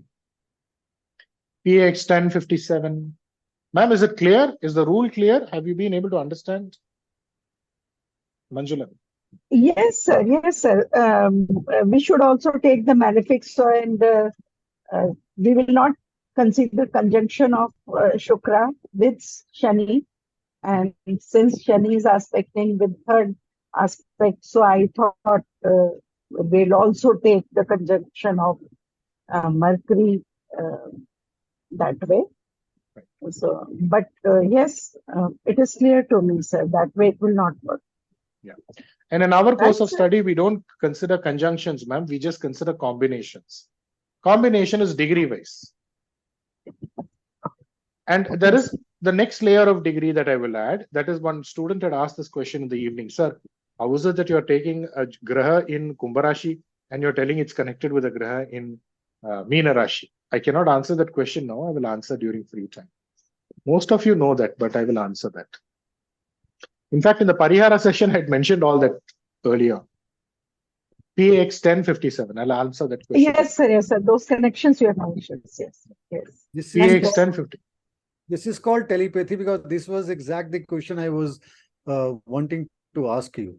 Because when you keep saying Graha is associated with the Ashubha Graha, so it could be associated in many ways. The Graha could be aspected by that Ashubha Graha, one thing. Right. Graha could be there with that particular Graha. Ashubha Graha could be there with that Graha. Now, if you talk about the same placement of the planetary. No. I think I've made a mistake here. I think I've not given you people clarity. When you are looking at association, you take conjunctions. Go ahead, do that. So in the Rashi, let's say Madam had told, no, Shukra is along with Shani. You will take that irrespective of the degree. Right. This needs a clarity. Yes. Here you take conjunctions. Here we can take conjunction also. Yes. Shubha impact, even if the Ashubha Graha is behind the Shubha Graha. That's why I corrected myself and told conjunctions. Because in future, I will be doing like that. I should not kind of... You should take conjunctions here. Okay. You take combinations specifically for what I've told you. But in our course of study, major importance is given to combinations, especially when it comes to dissecting certain things. Like, for example, if you have to look into the career of a person, Shani. If you have to look into something to do with a child, Guru. So there, you don't take conjunctions. There, you take combinations. Yes, exactly. But looking at the overall impact on that particular planet, we can take conjunction also. Like when Yes. So even if the planet is 20-25 degree apart, some impact would have been, or do you consider some degree differences there? Even if degree difference is there, you can consider it. Okay, sir. You can. Thank you. PAX 10-9. Aya, go ahead, Aya. Aya, go ahead. Aya, PAX 10-9. Sir, I just you said that discipline is associated with the fifth bhava. So can I consider discipline as a day-to-day work? Because what I have learned so far is day-to-day work, they associate it with the sixth bhava, not with the fifth bhava. So that is why or is there any fine difference between these two? That we will get here. One by one, step by step, we will get. See, the sixth bhava is your udyoga. That is there. But first you need to inculcate something called as an order, right? See, remember I told you law and order. Why law and order here? Because there is a procedure, no, in law and order. You do this, you get that. You don't do this, you don't get that. If you do this, you get rewarded. If you do this, you get punished. So sun is a graha which indicates discipline.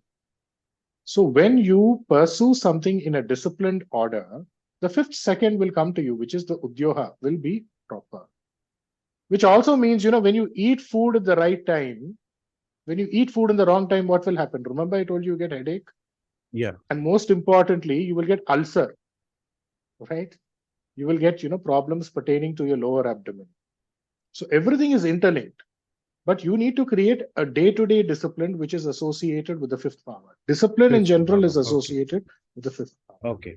Yeah. Sun is because sun is very disciplined. Okay, fine. I got it. Right. Yeah, thank you, sir. It is just that, how we take it as I am thinking of something. I plan something based on my thought. I act upon something. Are all these three in the same line? That is the fifth bhava. I'm thinking something, I'm planning something, I'm doing something else. That is the fifth bhava is not strong. That's the reason I went about and explained so many things. Okay. Hey, you were going to tell something. Go ahead. Thought, plan, and action that you mentioned in Tamil. Yeah. You were saying something.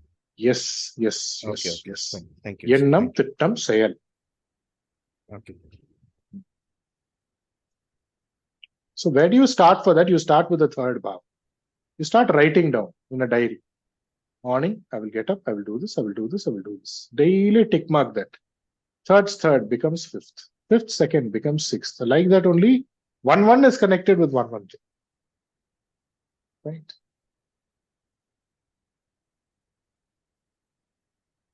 Sheila, ma'am, go ahead.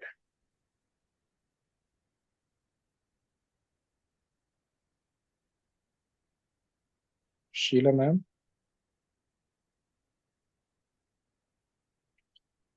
Sheila, ma'am, go ahead, ma'am.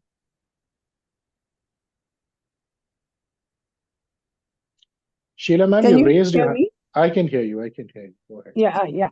So if fifth from sun is Mercury, it is combust. It is seated with the sun is combust, and it is heading towards Saturn. There is Mars in Gemini, fifth from sun. Ma'am, So too much will of that? information. Which sign is Okay. which sign? One by one, you tell, ma'am. Okay, sir. Sun is seated in Kumbha, sir. Fifth from sun is Gemini. Mercury is the Lord, and Mars is seated there. Mercury is seated with the sun itself in Kumbha. Okay. So will Gemini be considered strong or not strong, sir? Gemini is afflicted owing to the placement of Mars. Is there any other graha which is actually going about and giving a Subhadrishti to Gemini? No, sir. Or perhaps is there any graha which is impairing Gemini further? Impairing a Gemini, because with Mercury, Saturn is seated, sir. Saturn also is seated. And a lot of difficulties will be there. Somehow a person can come. Because ultimately the fifth is along with sun. And did you mention something to do with the combustion also? Yeah, it is combust. Then it is very Mercury. difficult. Then it's very difficult. Okay. It is like, you know what, you get it when you don't want it. Okay. What does combustion mean? I have it, I'm not able to enjoy it. Okay. That is what it means. Okay. I have it when I don't want it. That is it. Okay. Okay, sir. Okay. Right.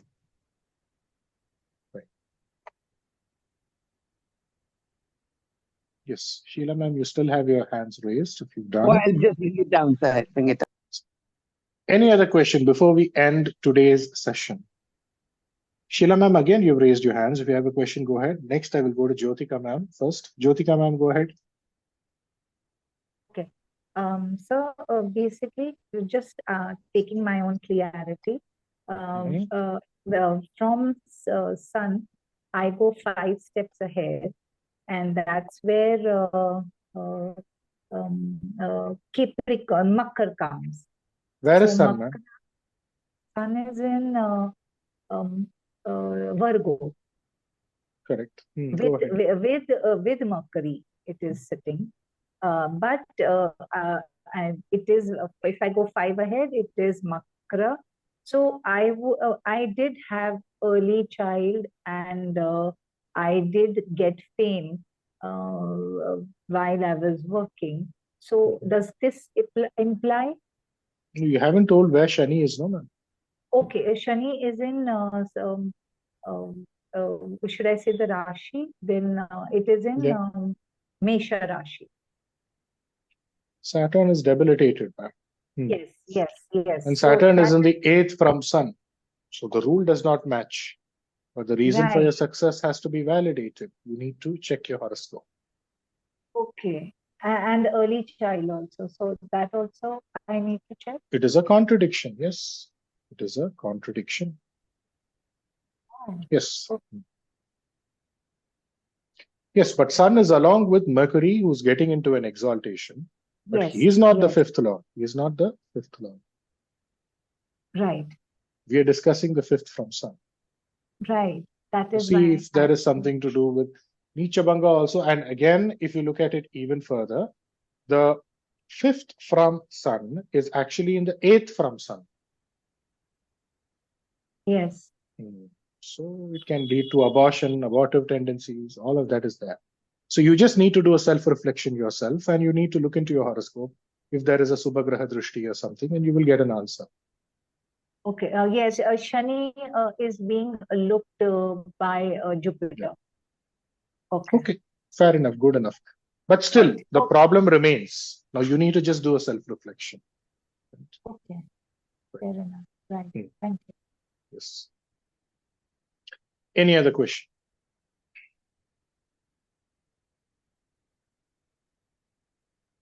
Any other question?